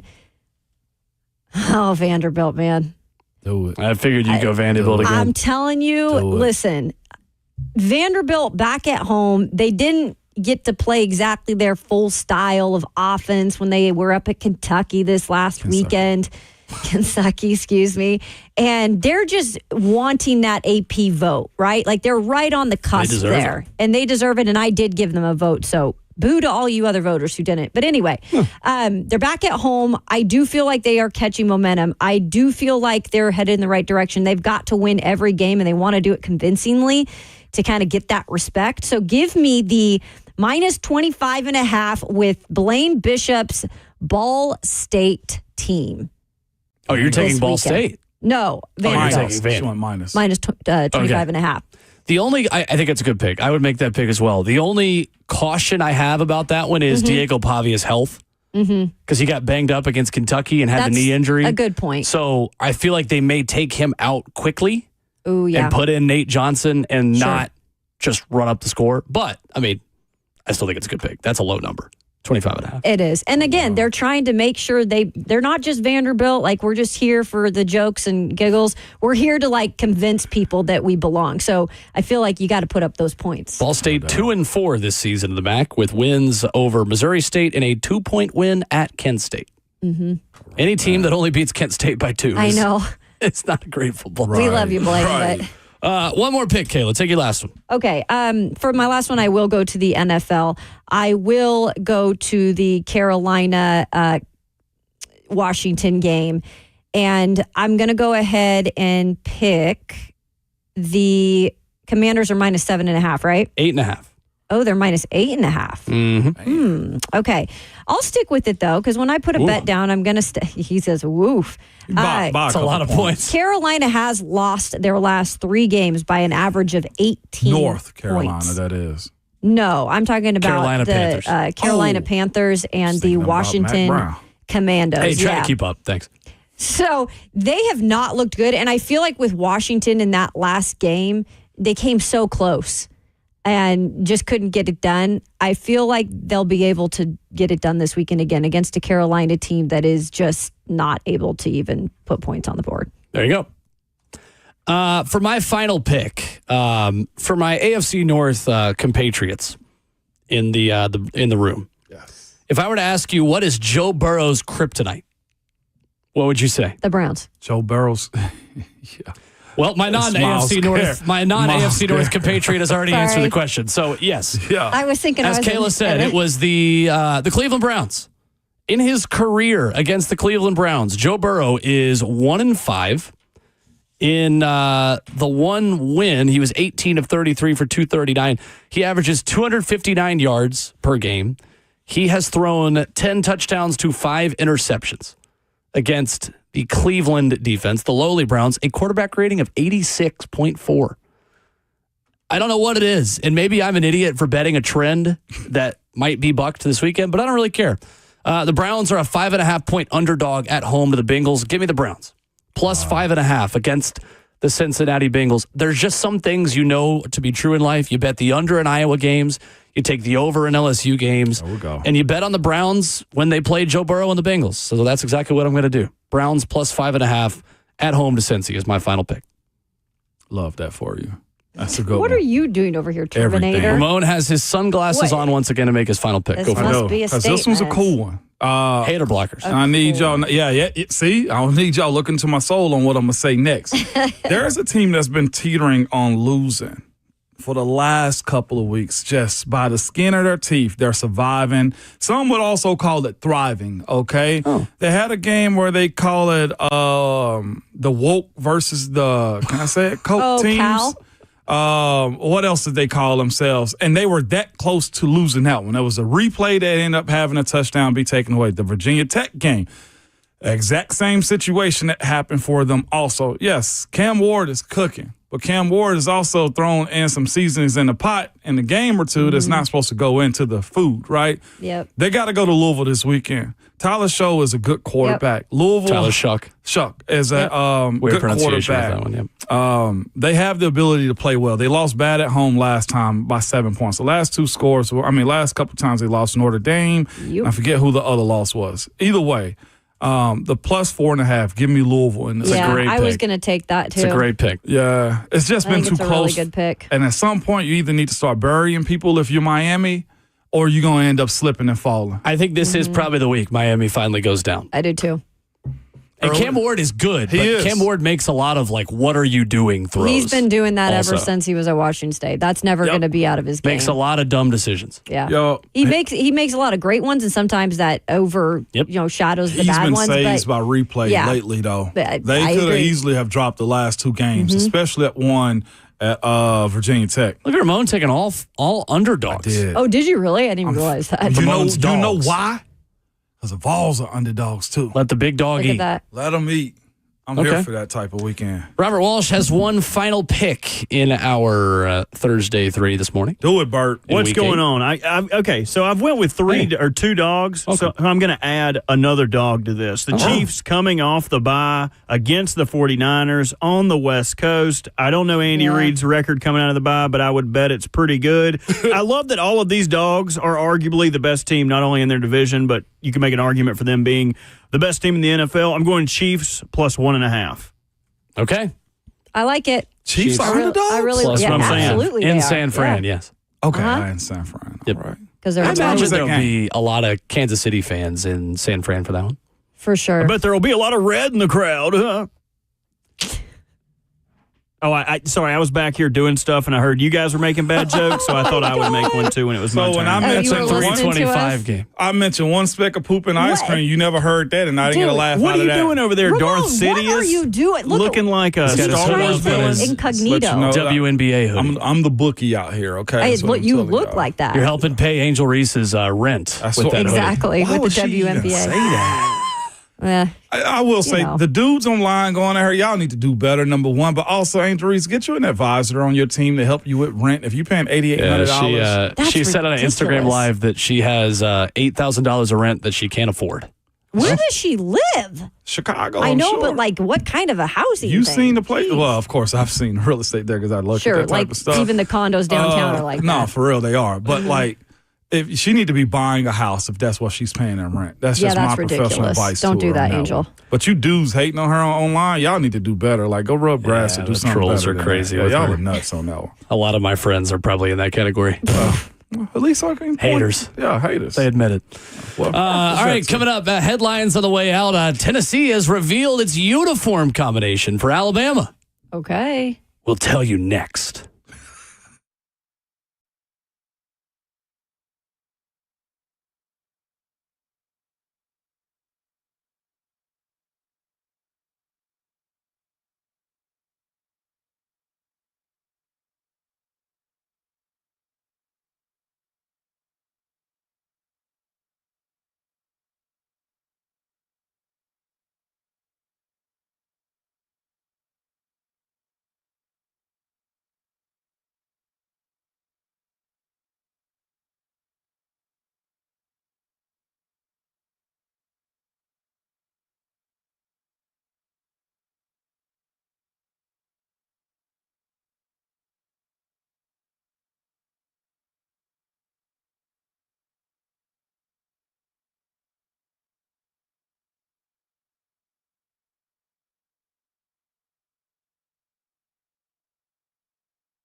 United Structural Systems is a foundation repair and waterproofing company. It has served the Middle Tennessee area since 1994.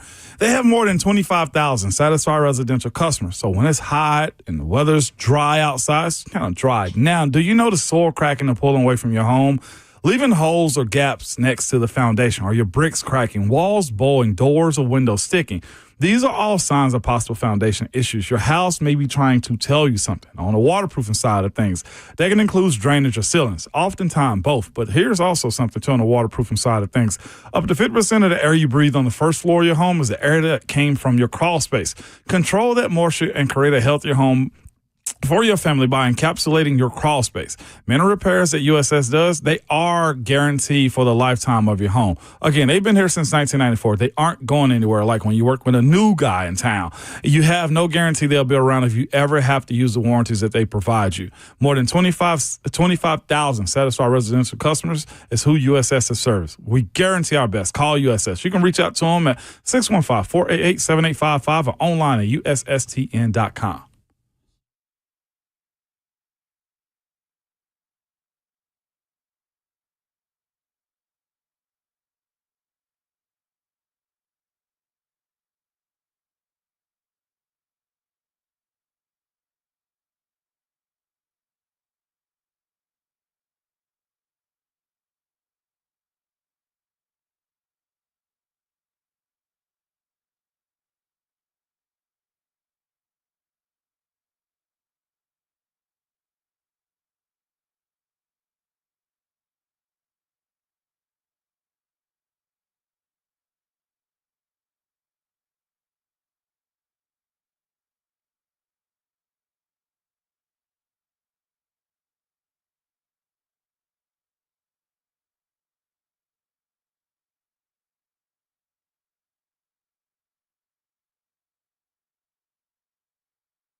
RKW wrapping up the show on 104.5 The Zone. My superpower is knowing when a song was in a video game, the song was on FIFA. Oh, okay. My girlfriend will tell you that I am one of those guys that just walks into a bar like, oh, this was on FIFA. Mm-hmm. She's like, hello, good to see you. I don't. Okay, anyway. Yeah.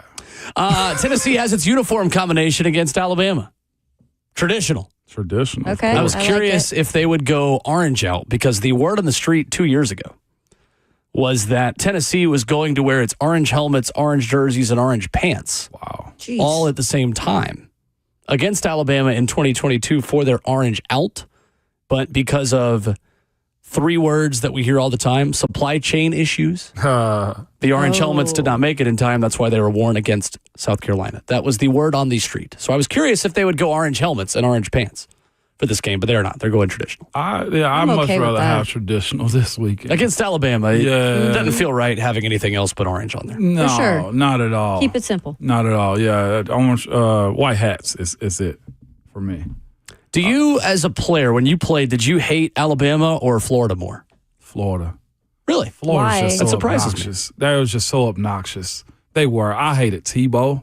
And I think it was more, I didn't have nobody like to really hate at Alabama. Yeah. Like, I hated Tebow. Yeah, they weren't good enough for you to hate. Yeah, and then, it was that side of it too. And the idea that that they could beat you, talk trash to you, and we played that game the 3rd game of the year, if I'm not mistaken, more times too. Usually. So right. your season was determined by then. And by the time that we really got a grip on what Florida had going on, I mean, they was ruling the world at that point. So my primary hate goes to Florida at all times. Is that- you were against Alabama. You were 2-3 Yeah.